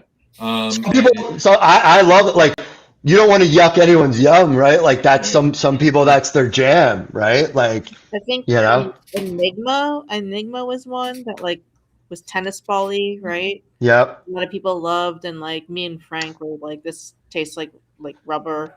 That's my favorite descriptor you guys came up with over the years, is that smell. You know when you fresh pop a can of tennis balls and you pull the thing? That like whiff of that, whatever the fuck that chemical is or whatever, like the Enigma would for Cindy and Frank would like just hammer them with tennis balls. So we have this inside joke of like, oh, that beer is like super tennis balls, you know? That's funny. Yeah, it's cool. But I never got that equation, but I mean, that's what, yeah, there's go a ahead. descriptor people have put out there. It's like rubber hose, like, you know. Yeah. That's great. That's fantastic. Which we'll call it. And speaking of hops, and a lot of people have used it since, but you can see right like the bottom of this right here on the screen right here. This is actually it's actually a hop. It's actually a hop tintacker. It's Grungeist. Grungeist. Have you ever Yeah. Grungeist? Oh yeah. I love that hop. It's fantastic. I remember the hop that just is soap for me, and that's a Galaxy 3. Yeah. Galaxy. That's so funny, man. Yeah, go ahead. Yeah. Oh no, Galaxy was just, it had an interesting, I think, journey. Mhm. It was Very, very interesting, expensive journey. Yeah. I mean, it was like the darling hop that no one could get their hands on. Right. I think at some point it was like $50 a pound. Oh my god. Oh boy. Oh my god. On like the fuel exchange. Yeah, we paid for it. But we paid $50 a pound. Yeah, it was crazy. And Well, then they got like, I don't know, the quality kind of degraded a little bit. I think maybe because of wildfires in Australia. They had the fires. it was the fires. Yeah. That's right. Yeah. And now I can't not taste peanut butter every time I have a Galaxy beer. Galaxy throws so much peanut butter to me, it's crazy. Yeah. For me, it's soap, so I avoid Galaxy beers. No. If I mistakenly get one with Galaxy in it, because not everybody puts hops on their labels. Sure. And I drink it and it goes soap on me, I'll immediately ask if I'm in the brewery, is there Galaxy in this? And if they tell me there's Galaxy in it, I'll decline to obviously rate the beer because that's not fair. That's my palate. Mhm. Yeah. It's my DNA. It's funny. We used to use Vic Secret, and Vic Secret's still in like Gathering Clouds, this IPA we do often. So we used to lean heavy in the Australian hops, but New Zealand, they push the envelope on the R&D side, and I think that coupled with the environmental stuff just kind of it was tough to come back from. You just see those hops very rarely now, the Australian stuff. You do, it is, and it's been around for a long time too. On to your point though, like Dave, what you're talking about, you declined to rate it, and you're speaking about Galaxy, Trojan Seahorse. I mentioned it before. There was somebody I think it was at AC Beer Fest 4 years ago. They tasted Trojan Seahorse, and they went on Untapped, and their comment was, "This is the best double New England IPA I have ever had." And then, period. And then they said, "I hate New England IPAs." And they gave it 0.25. Nice. All right. No. Yeah. No. So some people use the app for their own sake rather than understanding how it impacts the brewer. We don't have a lot of ratings at this point. Your 0.25, pardon my French, just fucked us. Right. Yeah. Because you don't like New England IPA. That word's not French, by the way. I know. It's Anglo-Saxon. It is Anglo-Saxon. I have a lot of thoughts on that pardon topic. your Anglo-Saxon. I'd love to hear some of them. So no, I mean, I actually wish they opened up their API more for data gathering, because there's a lot of statistical intelligence that can be gathered from their data sets that they don't allow breweries access to. Right. And I think eventually they should, especially in this day and age of AI. But, I just think it's misunderstood in a lot of ways, and it's such a great feedback tool for breweries. Right. That if you could weed through the noise easier, if they made it easier for you to weed through the noise and get that value out of it, we would pay them more money, right? For professional accounts, right? Absolutely. Especially because a lot of distribution relies on Untapped scores to break it in, which is stupid. Oh yeah. Yeah. No, and it is true. It's true. And you mentioned hop culture before. It's all Next Glass, right? Next Glass owns Hop Culture, owns Untap, owns Beer Advocate now. Yeah, I mean, it's like any system. It could be gamified, and it has been, right? So it's a gamified system, but there is value in there. If I showed you the back end of the statistics they give you when you pay them money for a corporate account, it's a joke. Like I've it's seen like it's it's like statistics 101, like college. It's not helpful. There's nothing good there, not right? much more than I could go in and figure out on my own. Yeah, it's not helpful. But I know there's stuff that they could give us that would help us sell more beer or make better beer, and we can't get our hands on it. So I have to wade through the crap to find nuggets that help us be better, right? Or make better beer, or give someone a better experience, right? And to me, that's the best thing that they have. Yes, to your point, people use it as a tool to track what they drink, and that's fine. That's great, right? But I think that's like the smallest use case that people have these days for it, right? It's so much more than that, right? It's so many other things people use it for. And they don't understand. And I really would love to see them put some sort of disclaimer on when you join, right? You get an email that explains things to you or whatever the hell it is. Sure. Right? Because you giving a brewery a 0.25 because you don't like if the beer is legitimately shit, okay, knock yourself out. Do what you got to do. Right. Whatever. But if the beer's good, but you don't like that style, think before you do anything because you're actually screwing up potential future sales for that brewery. It's just stupid. Yeah, and it's like who's their most important customer, right? Right. Is it the beer drinker who pays them an extra couple bucks to be able to do a 4.3 rated beer, or is it the locations in the breweries that are giving them $800 a year, $1,000 a year, $1,500 a year, and like if that's their core audience and core customer, you got to give us more, not just like a digital board menu that every other freaking software gives you. You got to work with us, not with them. That's what. Am I the only person who goes into a brewery that has that digital board, who has the goal to make sure that everything scrolling across the bottom has my logo? Check in. That's my personal goal. I walk in like, okay, I'm going to be here a little bit. And then you see this other guy over there, and he's doing the same. I'm like, okay, so I need you're looking at each other like, no, I got you. No, it's you. No, it's you. No, there you go. That's why they built it. It's working. That's by working. the way, just a quick housekeeping. I've been drinking my third beer. It's Bissell Brothers. Sorry, I only had two Twin Elephants. Bissell Brothers Precept. I never saw it. Never saw that one. Yeah. It's a German style pils. Yeah, I've never seen that one. So good. It's really good. Fantastic. First time I had it was actually at the brewery on tap. I love seeing New England IPA houses get into do lager. Yeah. 100%. I got to be honest with you. One of the best. Dave will tell you. I'm a big brown ale guy. That's one of my favorite styles.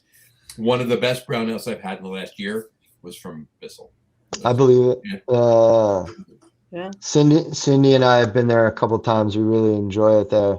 I really like I love the brewery, but I love the taco place. zoology. Cryptozoology. Cryptozoology. That was one of the options for the top three to go into the cryptids, but cryptids, yeah.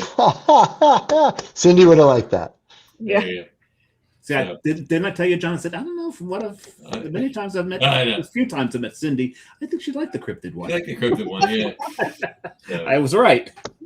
But we'll do the one we're doing, so that's good. Oh yeah, no, absolutely. Here we go. All right, so what are you brewing right now? What's available right now? What's the and I will say that one of the before you get to that, what's your most sought after IPA brand, if you will, obviously label right now. Well, yeah, I think. I mean, Cindy, I know what the most sought after IPA label from you is in one particular store. I know that, but I want to hear it from you. So if it is indeed the same, so Cindy. I mean, in general, I think our double IPAs are the most sought after. Oh no, of course. Yeah, I mean, label wise, I mean, we just came off our anniversary, so there was a few series. I guess series. I'm looking for. Oh, a series. Oh, okay, yeah. I think our Nosh series for sure. That's where I'm going. Yeah, yeah. Nosh is. Yeah, our Nosh series. I mean, it's such a cool series. I think three or four cases of Nosh are landing at this particular store tomorrow. Tomorrow, probably. And they'll be gone by Saturday. Yeah. And what store? It's great to what see. Store? Sorry. What store is it? It's a small store in Westfield, Sunrise South. Oh, okay, gotcha. There you go. Heard of those. But yeah, you've been there, series for sure. I mean, it's a cool thing that we do. Base is pretty much the same that we brew, but we do an IPA and the double IPA version. So both of them do really well. We change the hops up every time we do a Nosh. So I don't think we've maybe repeated 3. Yeah, we have. Yeah, there's been some repeats. Very rare that we do, and it's such a cool like experiment. And I think people do like experimenting. I think, or like figuring out what hops they like. It helps them figure out what types of hops they like, what styles they like. Well, not styles, but combinations that they like. And what's in this newest one? This one's Raquel and Motueka. Okay. Both from Eggers. Eggers, yes, Eggers, Raquel. It's our hand selected stuff. Yeah. Yeah. Well, I love Motueka. I love a lime. I love that lime flavored hop. It's fantastic. So you know my problem with Motueka. What's your problem? I just think it degrades too quickly. Well, that's fine. But I love it when it's fresh. It's fantastic. But have you ever had Motueka and Sabra? Have you ever put the lime in the coconut? And you know that when that's fresh, I loved that beer. Which beer are you talking about? That would be Collecting Seashells. No, that's a different one. That's a different one. That's Shell Collector. No, Shell Collector. It's building sandcastles. Yeah, there you go. That's got Sabro.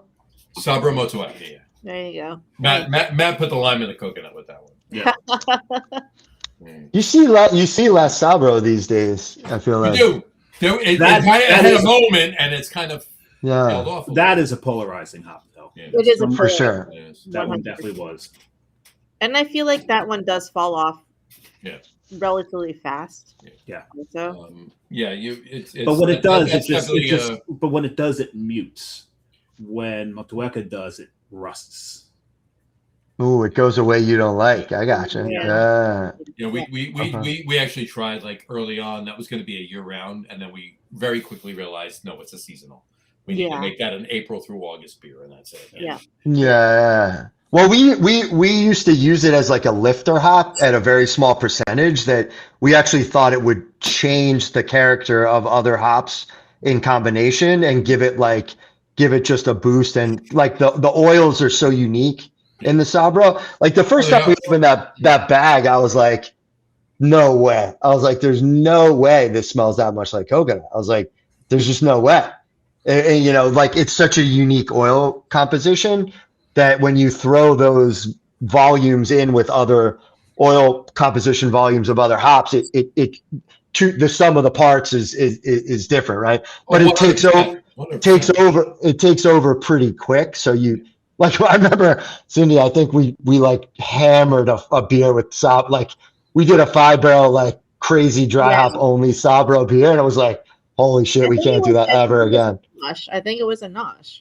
Yeah, that was a one and done. We'll never do that again, man. We did a crazy couple Noshes. Like we did, I think we did Nosh Sabro, and I think we definitely did Nosh Zappa. Yeah, that was wild. Zappa only.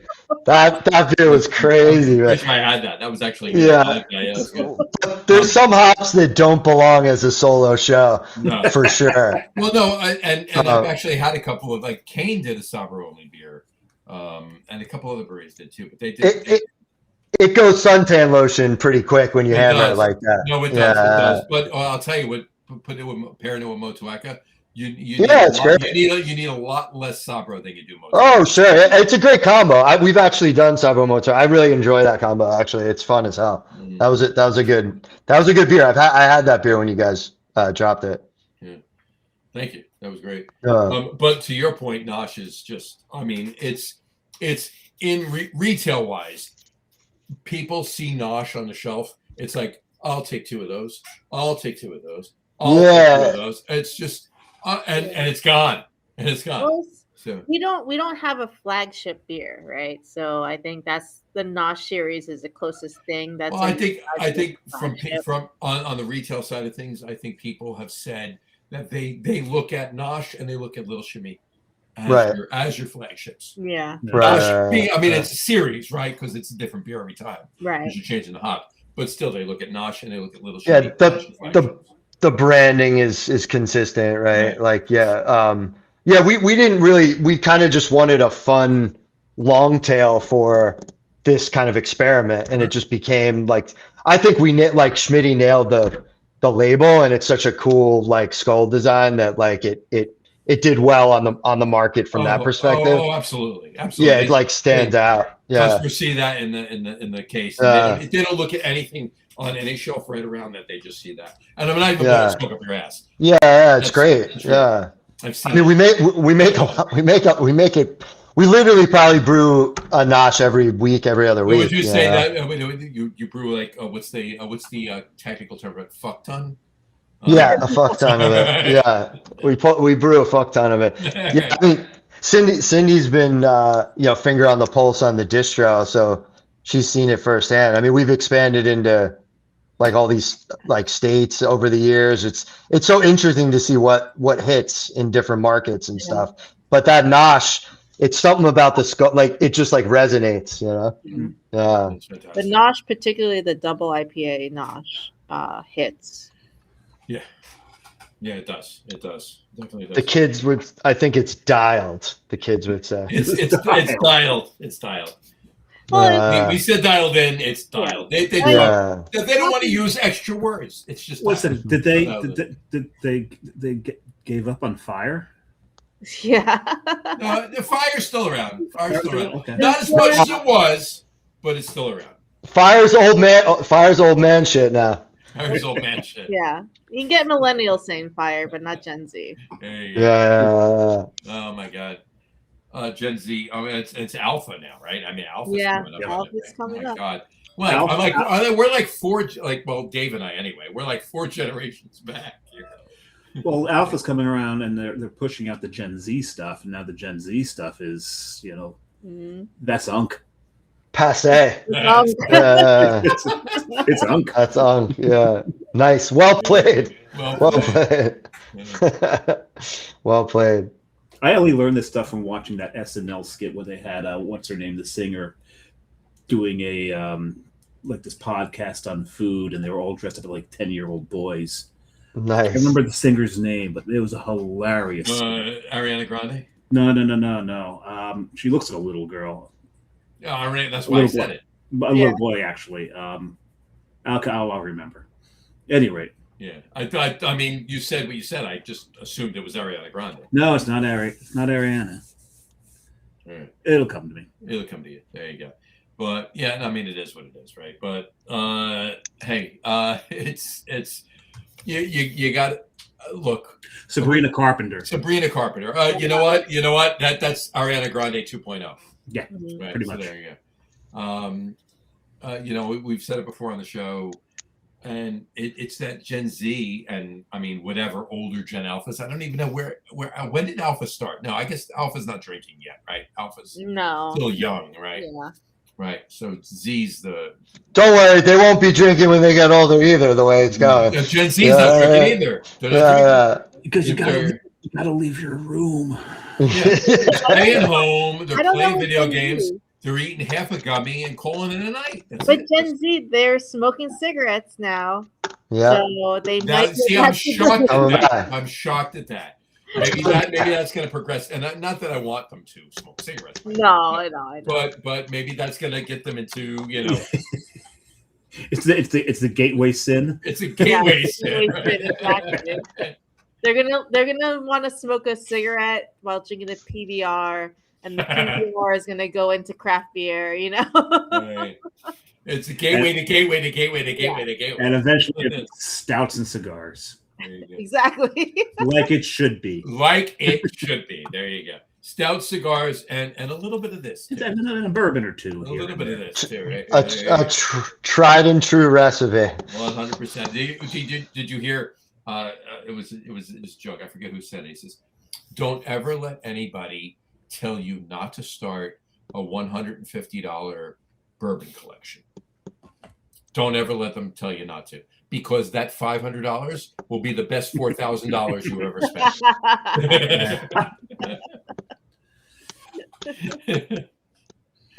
So anyway, all right. So what do you have coming down the pipe? What do you got? What are you coming up for the rest of the summer? So later in the year? we're like still catching up a little bit from the anniversary. So we had our 10-year anniversary, which was insane. We've never sold that much beer in our entire lives in one weekend. By the way, I apologize for not getting there. I worked that day, and everybody that I could have met there was there, drunk, and left before I got out of work. So. Yeah. Yeah. We don't remember much of it, but we know we sold a lot of beer. So it was a lot of logistics to do the collabs that we did and line up the beers we wanted for that event. So we knew we would have an aftermath of that, but then also we decided to swap these tanks out, and there's like a couple other variables. So we've actually been kind of light on beer the last couple weeks.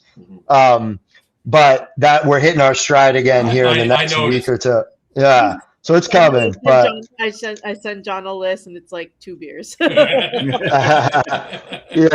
Not a lot of so the next week or two, it's a lot of tried and true stuff. So like Gathering Clouds Beneath the Green is coming out.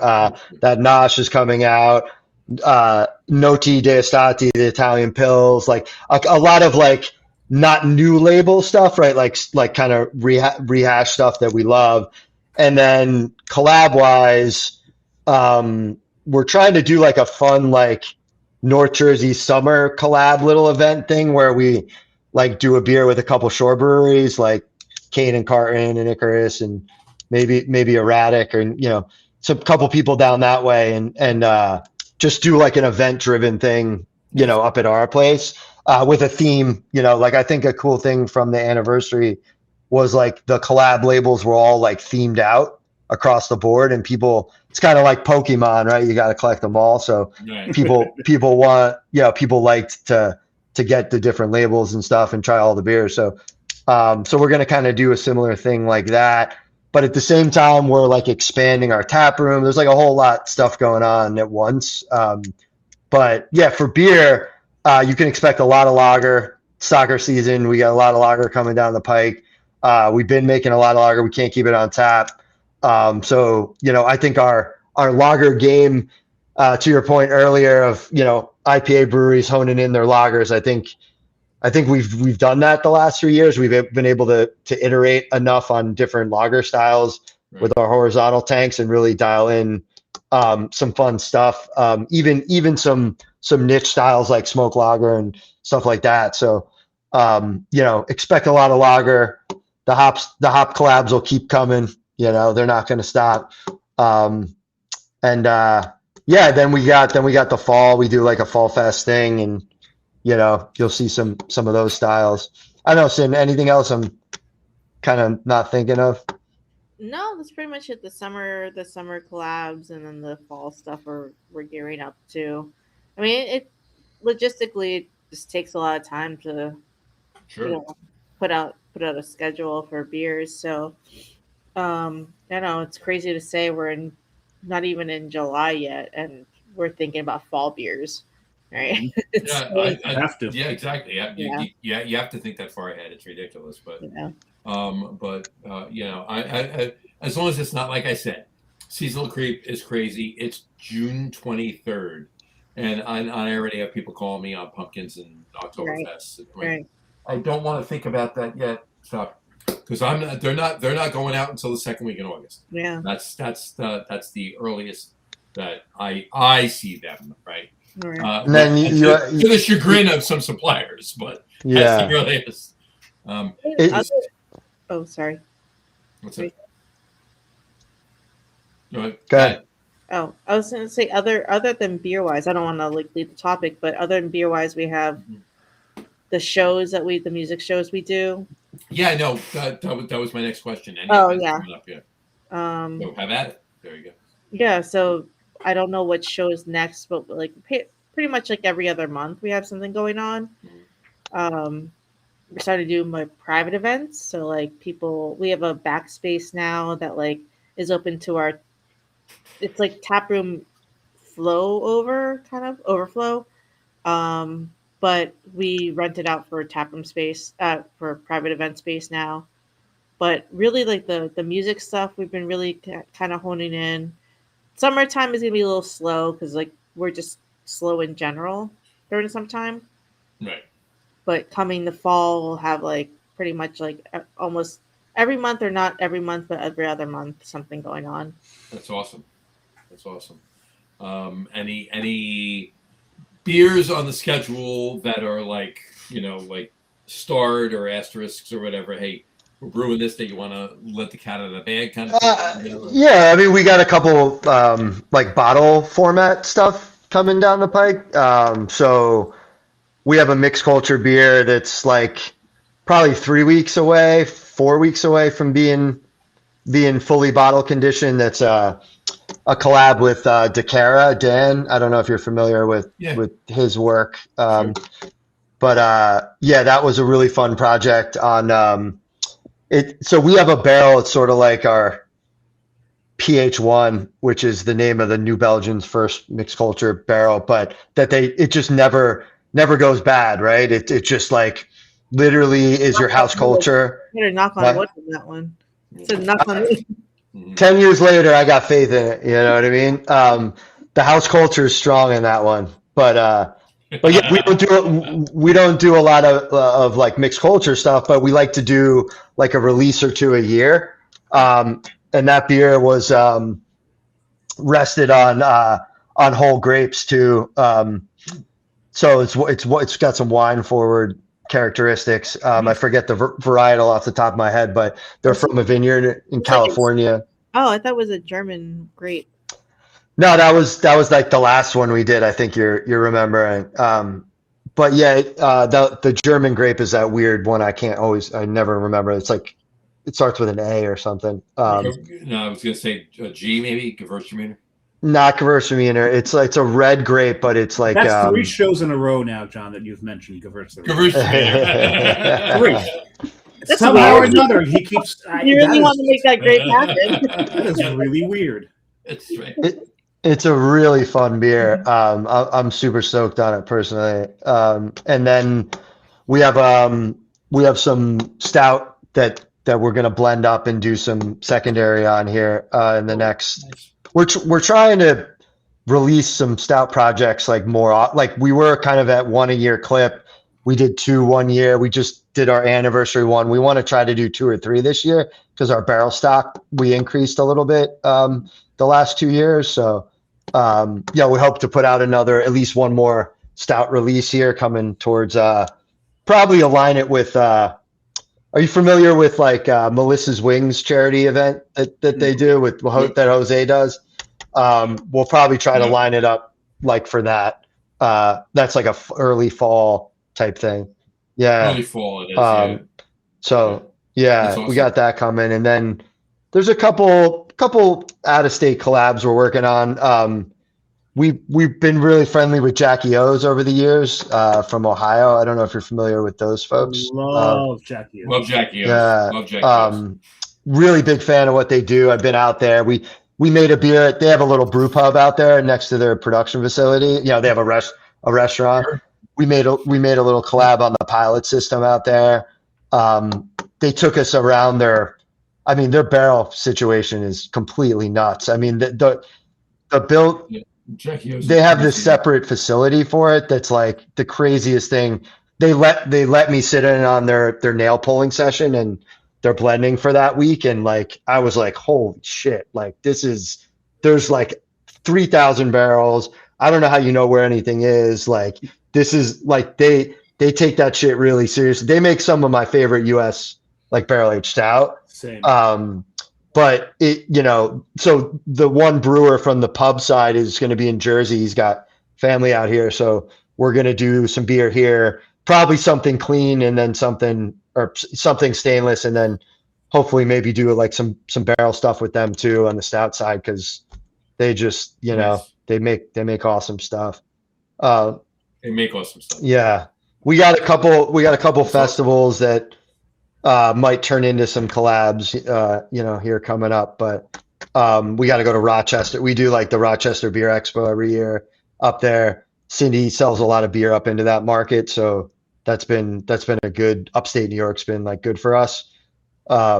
We did it last year. We're gonna do it again this year. We do pizza party out in Staten Island at Killsborough. Staten Island. Yeah, Pizza party. that event's awesome. Yeah. So close to Yeah.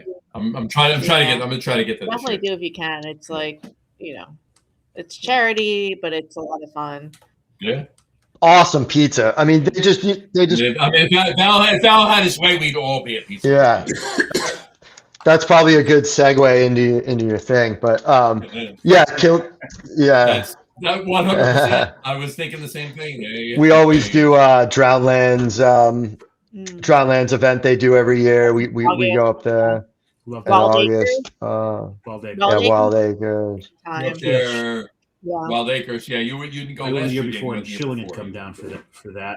Yep. That's how we got Schilling them on came the down show. for it, and Actually, then they were on the show. Yeah. Yeah. Yeah, they have a lot. They have a great. They've always had a great list of breweries that do that one. Pizza Party. The homie over at Killsborough is actually expanding. Sean's expanding the breweries, so like Human Robot's going to be there this year.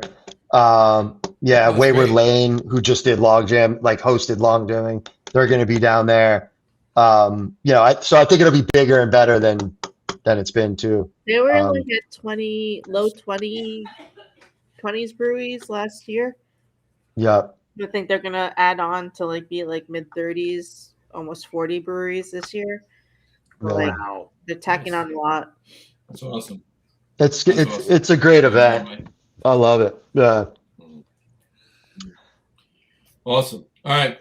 On that note, we'll come back to a couple of things, but on that note, we will get to our top threes for the day, because we're talking about Pizza Party, and we'll go to this. It is indeed, and we said we'd save this for later. It is National Detroit Style. Interesting. We were talking about. So happy National Detroit Style Pizza Day. We were talking about doing the top 3 Detroit style pizzas you've ever had, and I've had 0, so that didn't work.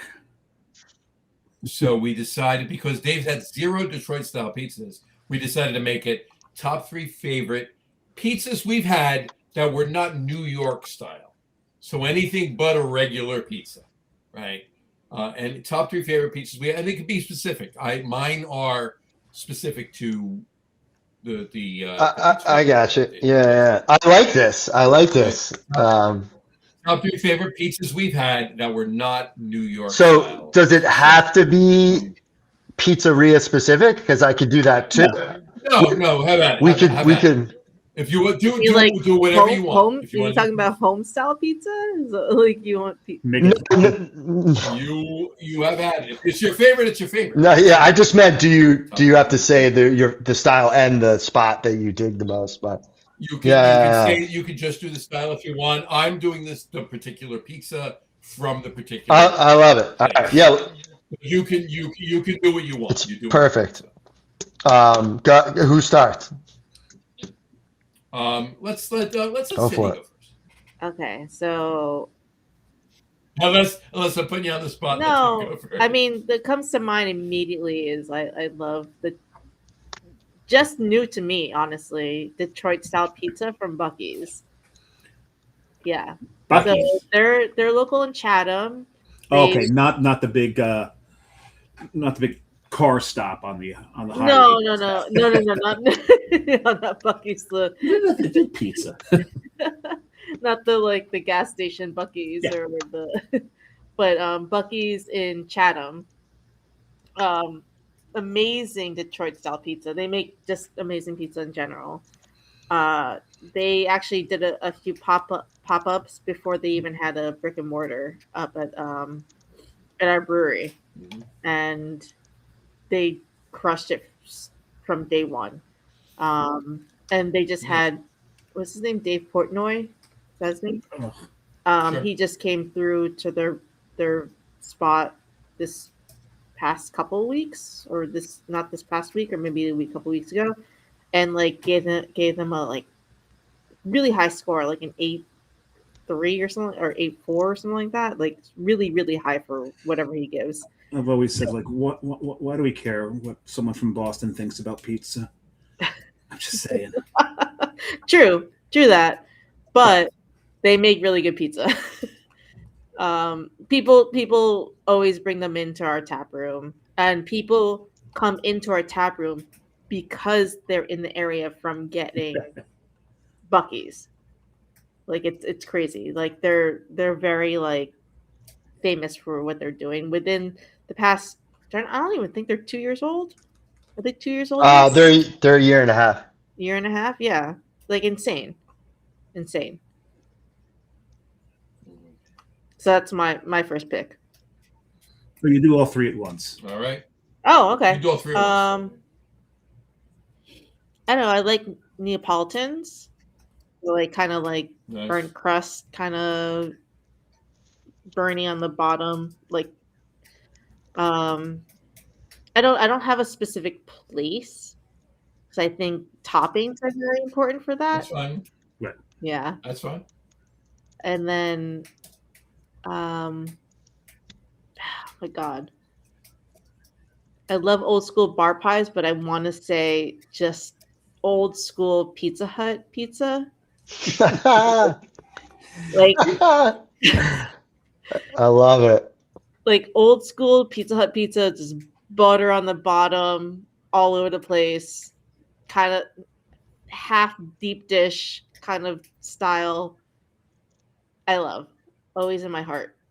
Those red plastic cups. Yeah, the red There you go. That's they made what the it is. environment. And the And the salad salad bar. And the salad that bar. environment. The salad bar, Exactly. baby. The biggest fires were kale before the kale became a hot thing. Cindy worked there. I did. I think that's part of the nostalgia. I worked at Pizza Hut in high school. There you go. That's awesome. All right. Is that in the order, Sin? Is that your are we doing it in favorite or just any? Oh, I think it. 3, 2, 1, 1, 2, 3. Yeah. Doesn't matter. What my favorites are. I got you. Okay. There you go. So you took one of. I'm doing, and Dave will do. We do I 3, got 2, you. 1. I'll do. And Dave and I might have our own. Someone may have taken one of mine. Yeah. Yeah, Cindy took one of mine, but You can I'll do one. I'll do New Haven style. I'm a Pepe's guy, not a Sally's. Frank Pepe's over Sally. I would go that one. I would go 2 would be Detroit, and Buc-ee's is killing it. Shout out to them. We're making a beer with them. It's going to be awesome. And then 3, I'm going to go South Shore Bar Pie, Boston. I know you just shit on it, but I'm a bar pie. I'm a South Shore bar pie. Our homies up at Widowmaker, whenever we go hang up there, they'd always just take us out for bar pies on collab day. And there's some really, it's not I guess it's not its own thing really, but it's it's cooked in a pan. It's got the thin, real crispy edge. It was almost burnt up on the side, kind of like a Detroit gets, but it's still thin. They do caramelized onions and stuff like that on it. I think it's just a cool bar pie. Where is that? Anywhere on the South Shore of Boston, like it's like Anywhere yeah, South yeah. Shore. Like there's a couple. I don't remember this. They're literally like they're like the local. It's like O'Toole. I was trying to remember which one we went to, but Popsies, O'Toole's. They're like these. They're like these little bar family run pubs that just make these crazy bar pies. So that's my tree. There you go. Before I give mine, I'll Samurai. finish my Portnoy statement. I don't understand why the pizzerias in New Jersey care about what someone from Boston thinks. I agree with that. I agree with that. 100%. That's the truthful statement, actually. The full. Yeah. Although I will tell you that this, and it's only because like the algorithms, right, on your Instagram or Facebook feeds when you're watching reels. All right, you watch one, you watch 30, right? Just keep popping up. It gets you, right? So it just keeps popping up, right? So I have noticed, like for a while years ago, he was very, very stingy with his ratings. He's getting a little more liberal with his ratings. Yeah, I mean, I think it's a bunch of like what I mean. I don't know. I don't really care about it that much, but look, it used to be if he chose to go to your place, that in and of itself was like, oh shit, he's going to your place. Now you're like on the map. He's been to every goddamn pizza place fucking in the tri-state area and in Massachusetts. So, and the ratings are so close together, it doesn't really matter. Like, it just doesn't matter. And one thing that I've said from like day one, and this isn't even Portnoy or pizza or anything else. This is movies with Siskel and Ebert. Yeah. This is anything. This is ratings on beer ratings on Tap, restaurant ratings on Yelp, whatever. I'm not listening to what you said unless you tell me that you walked in there and sat down and there were mice and roaches crawling on the walls. I might not go to that. Right. John prefers Short of that, toppings. Exactly. Short of that, I'm rating it for myself. I'm still going.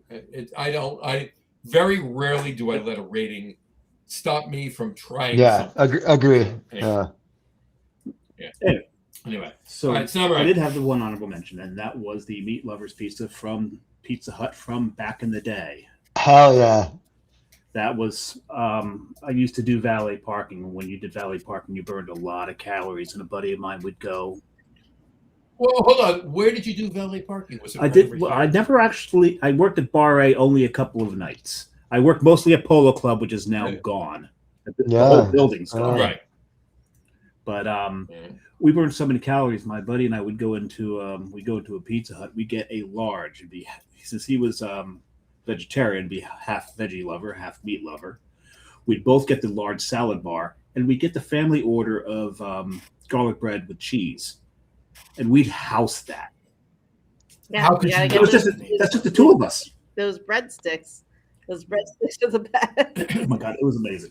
But that was one of my honorable mentions. Another one, and you brought them up earlier, and it was their what was it? The pear and gorgonzola pie from the Vault in Yardley.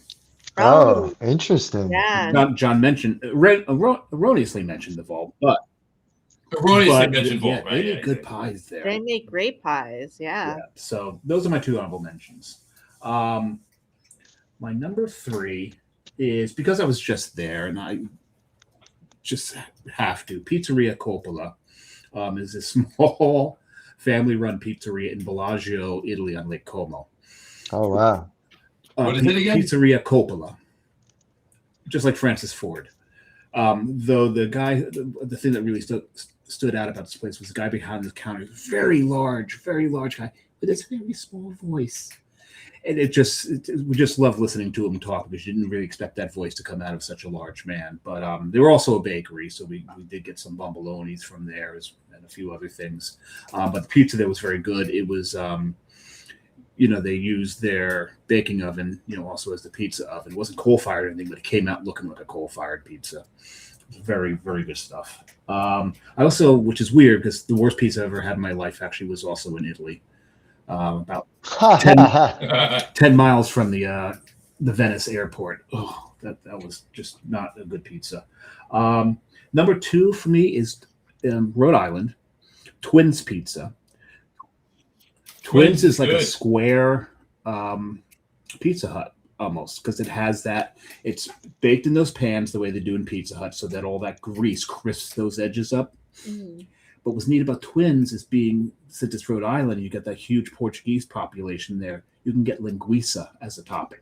Ooh, interesting. But I do recommend, if you do get linguiça, get another topping with it, because the linguiça will overpower everything. Yeah, you gotta balance it out. Banana peppers and linguiça together. Ooh, Work very nicely. My number 1 is, and this is a very non-conventional pizza place, Slim and Husky in Nashville. Interesting. What you do is you order either. All right. Pennsylvania, Italy, Rhode Island, and Nashville. We said non-New York. Right. Oh, I didn't know that. Right? Oh, yeah. Oh, you did. Yeah. Not New York style. Yeah. So but this is very. No, it didn't. But you can have a pizza that was a non-New York style in New York, sure. Jersey. But I'm probably not. Pennsylvania, Italy, Rhode Island. I want my pizza. I want my pie. I got you. So what was the name of the place? So you go, you just start off with the dough, and you either order a Slim or a Husky, small or large, and they're kind of like, they're long and ovate, I guess would be.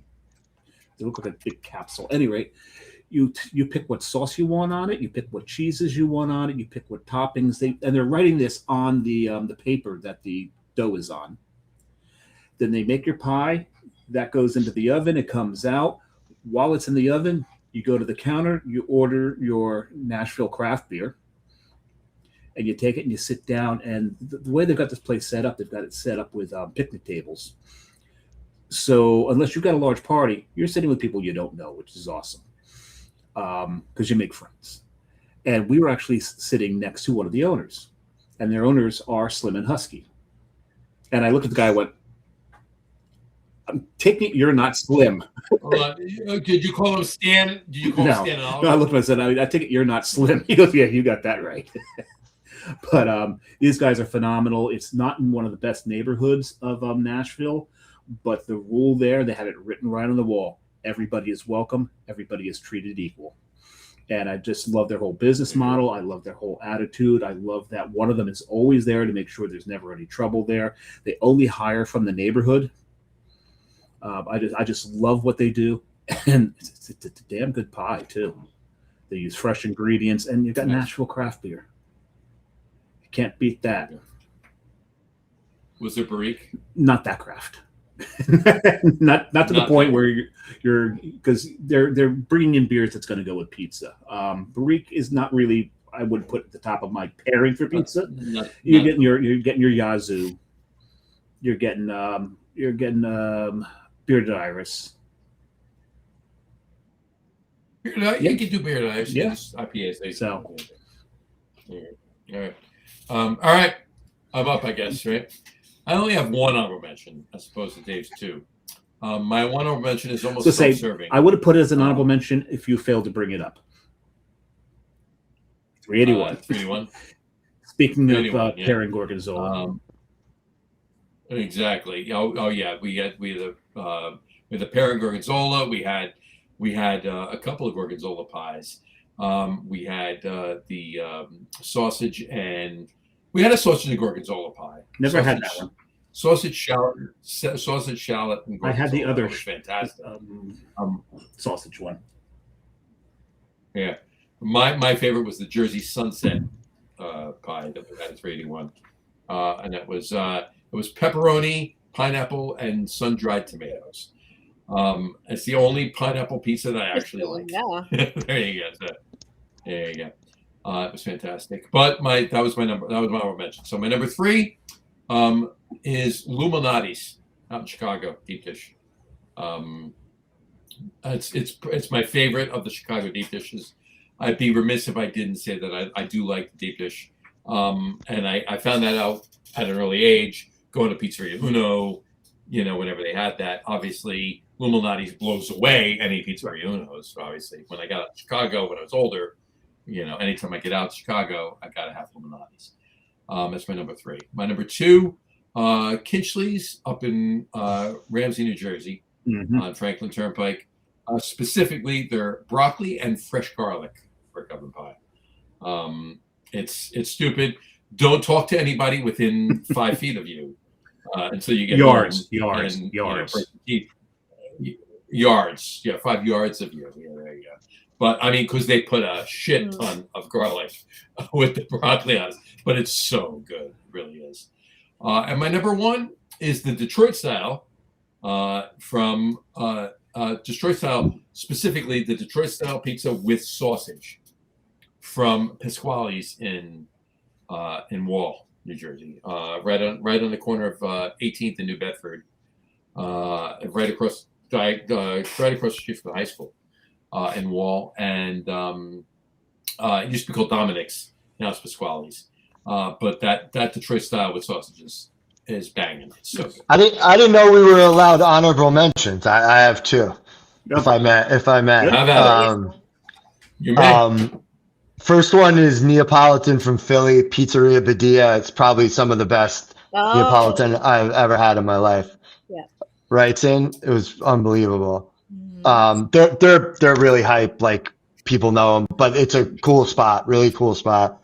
And then out on the island, I've been out to Root and Branch a couple times for some hangs with some people, and they got a guy inside there that makes charred pies.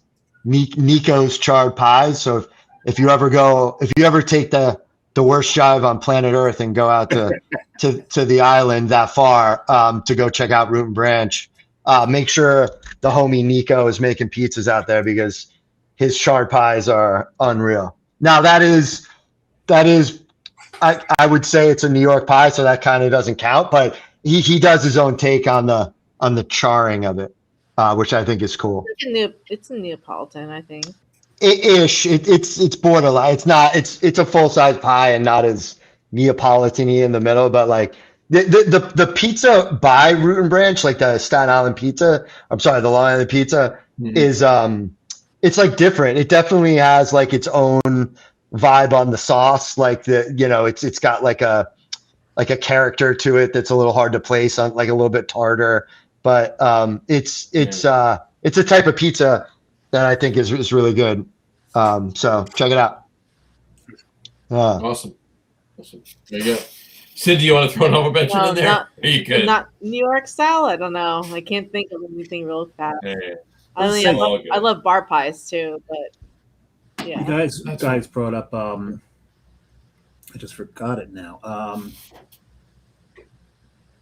I just forgot the brewery. One of the beer events. They up in Killsborough or no, not Killsborough. Drownlands. Drownlands. The pizza place, the pizza maker there. Yeah, it's good. Yeah. At Drownlands. That's really good. That's good stuff. Yeah. I want to catch up on a couple of comments from Brian. About an hour ago, sorry, he said, better to make beers that are specialized versus just making an everyone beer to sell.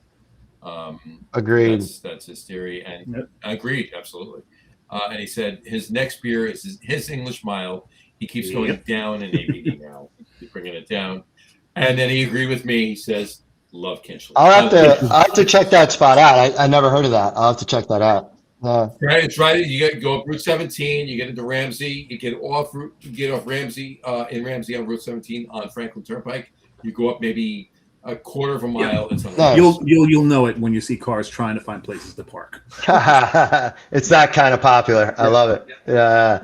Well, it is really cool that all these small pizza places can get hype like a brewery can get hype. Like what other cuisine restaurant is like type of food gets like hype like that. Like I don't think anything. It's not like the burger spot maybe, but like the best American grill spot or like, ham, egg and cheese places. That's true. Sandwich stuff does get that way too. Yeah. Who just did it? Someone just solved the whole war. I think they called it border dispute. They created a sandwich. Half of it is half and half. It's half Taylor, and half. it's Half and half. I was going to say the same thing. Taylor ham, egg and cheese on one side, and there's pork roll, egg and cheese on the Pork roll, other side. Isn't it the same thing? Isn't it the same thing? Same thing. That's the joke. I know. Great. That's funny. Yeah, you'll have to do sandwiches on another show. Jersey. It comes more natural. We're North Jersey. I have no qualms calling it pork roll either. But we tell everybody. North Jersey. Johnny grew up in Taylorham. I grew up in pork roll. I now live in Taylorham. John lives in pork roll. There you go. Nice. Exactly. Nice. There you go. Look, it depends on where I am. It depends on where I am. If I'm down here by me and I go in and I order pork roll, egg and cheese.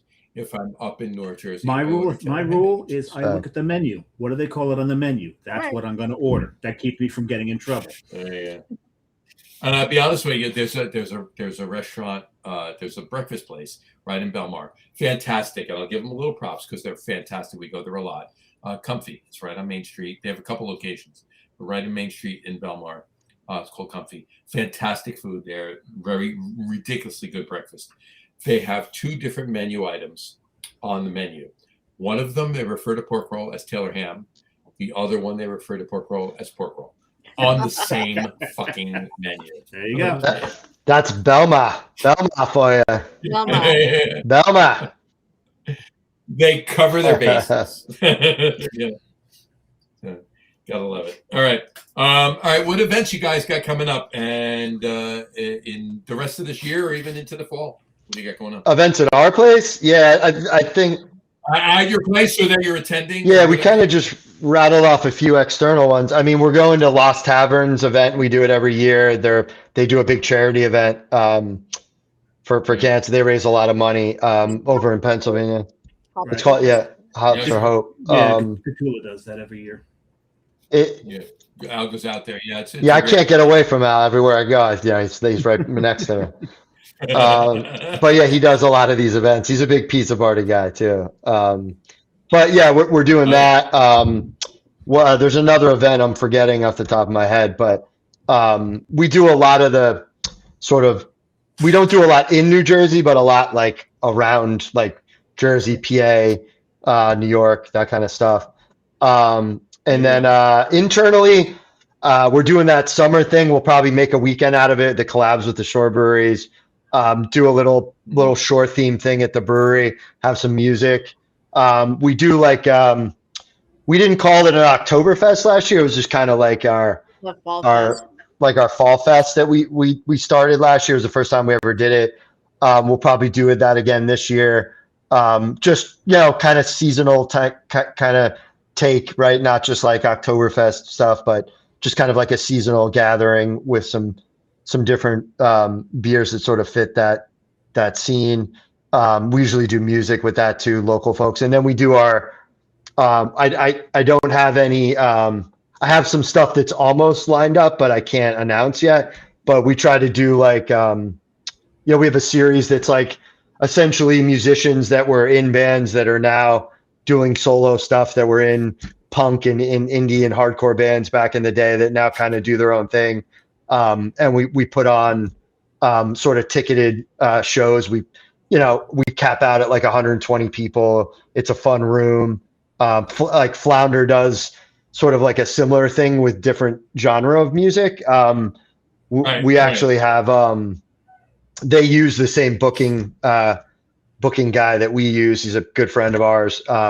But he's got connections across a lot of different genres of music. So be on the lookout for that. We post everything on social, try to put out newsletters every other week or once a week. So subscribe to that.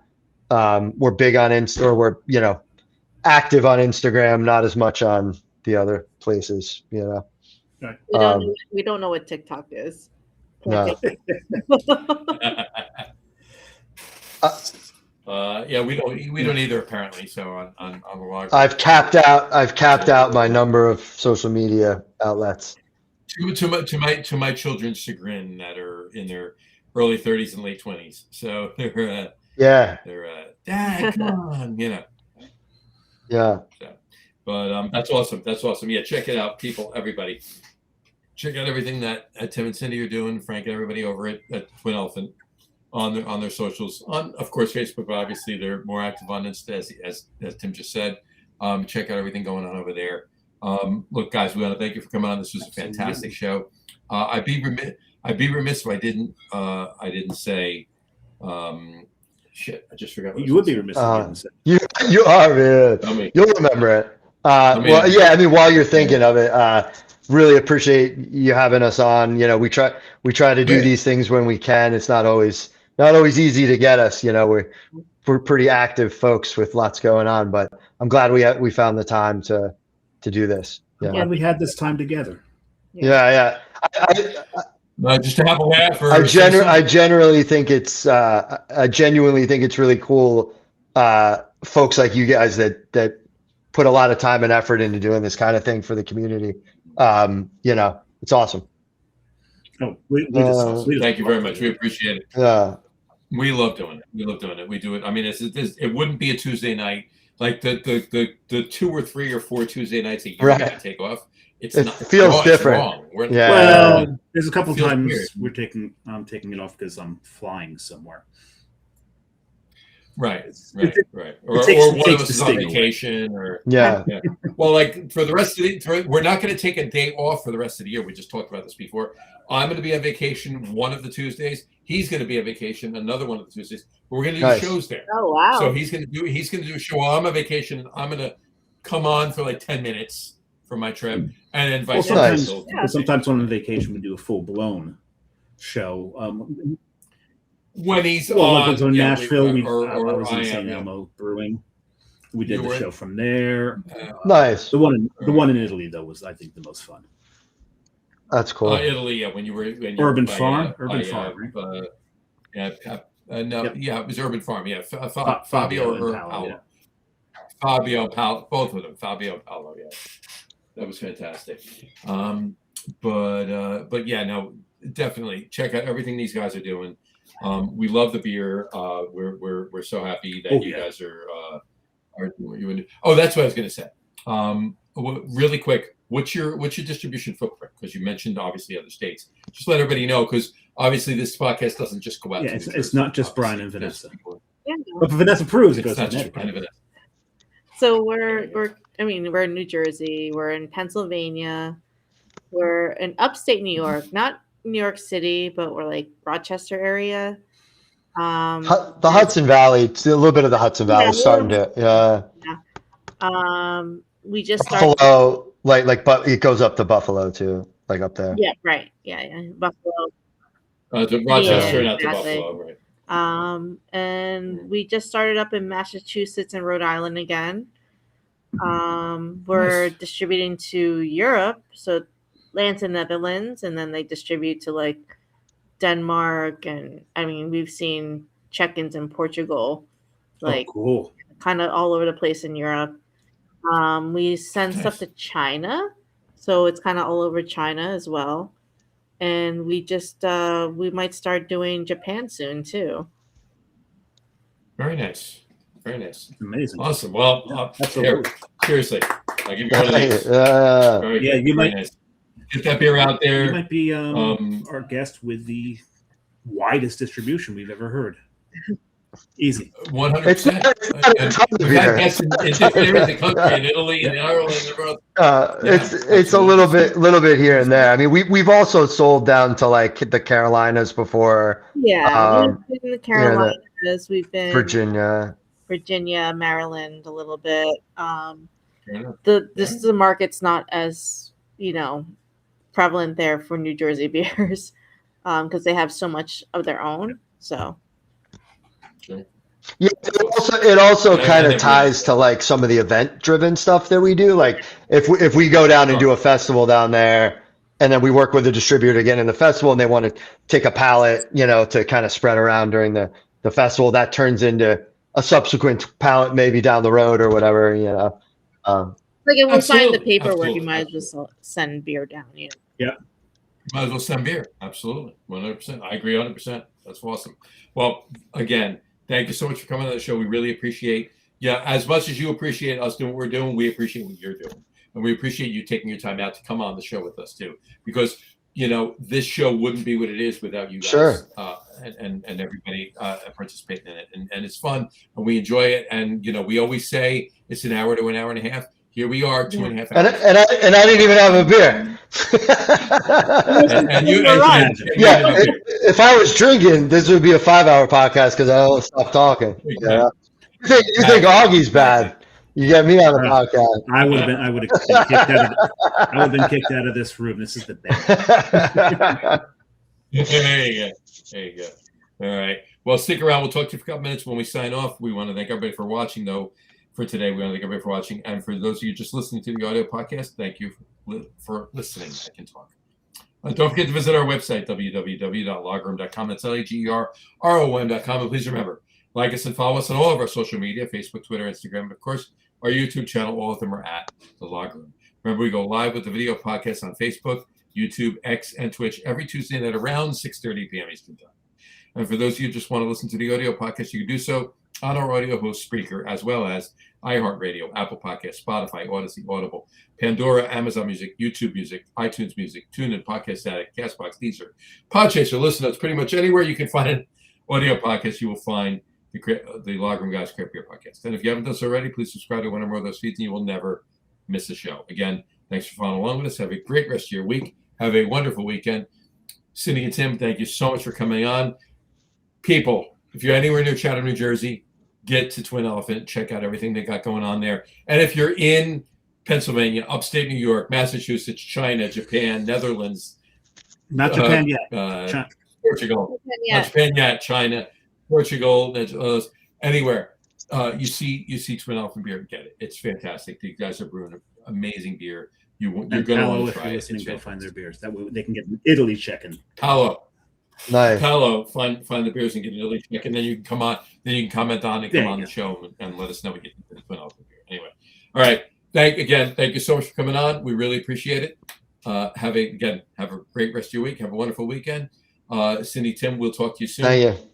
And take care. Thank you, guys. Cheers, folks. Now I'm hungry. I'm going through Bucky's menus here. I'm starving. I'm not really. Oh, this Cascio Peppy Detroit style pizza. Yeah, I need that. I'm telling you, man, they blew up. They're blowing up. Their shit is really good.